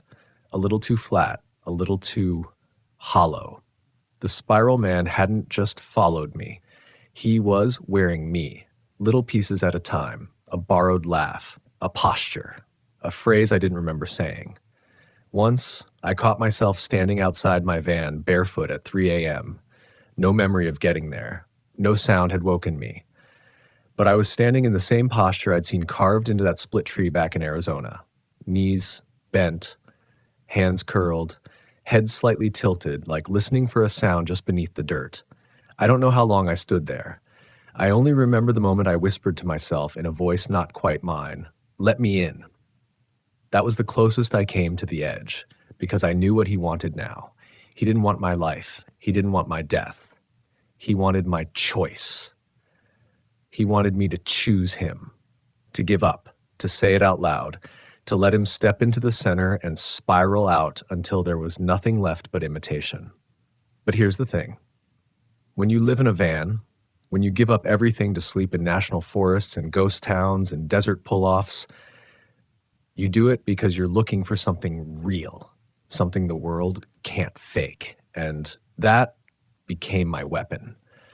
I started driving back toward Arizona, not because I wanted to, but because I had to finish what I started. Because sometimes the only way out is through.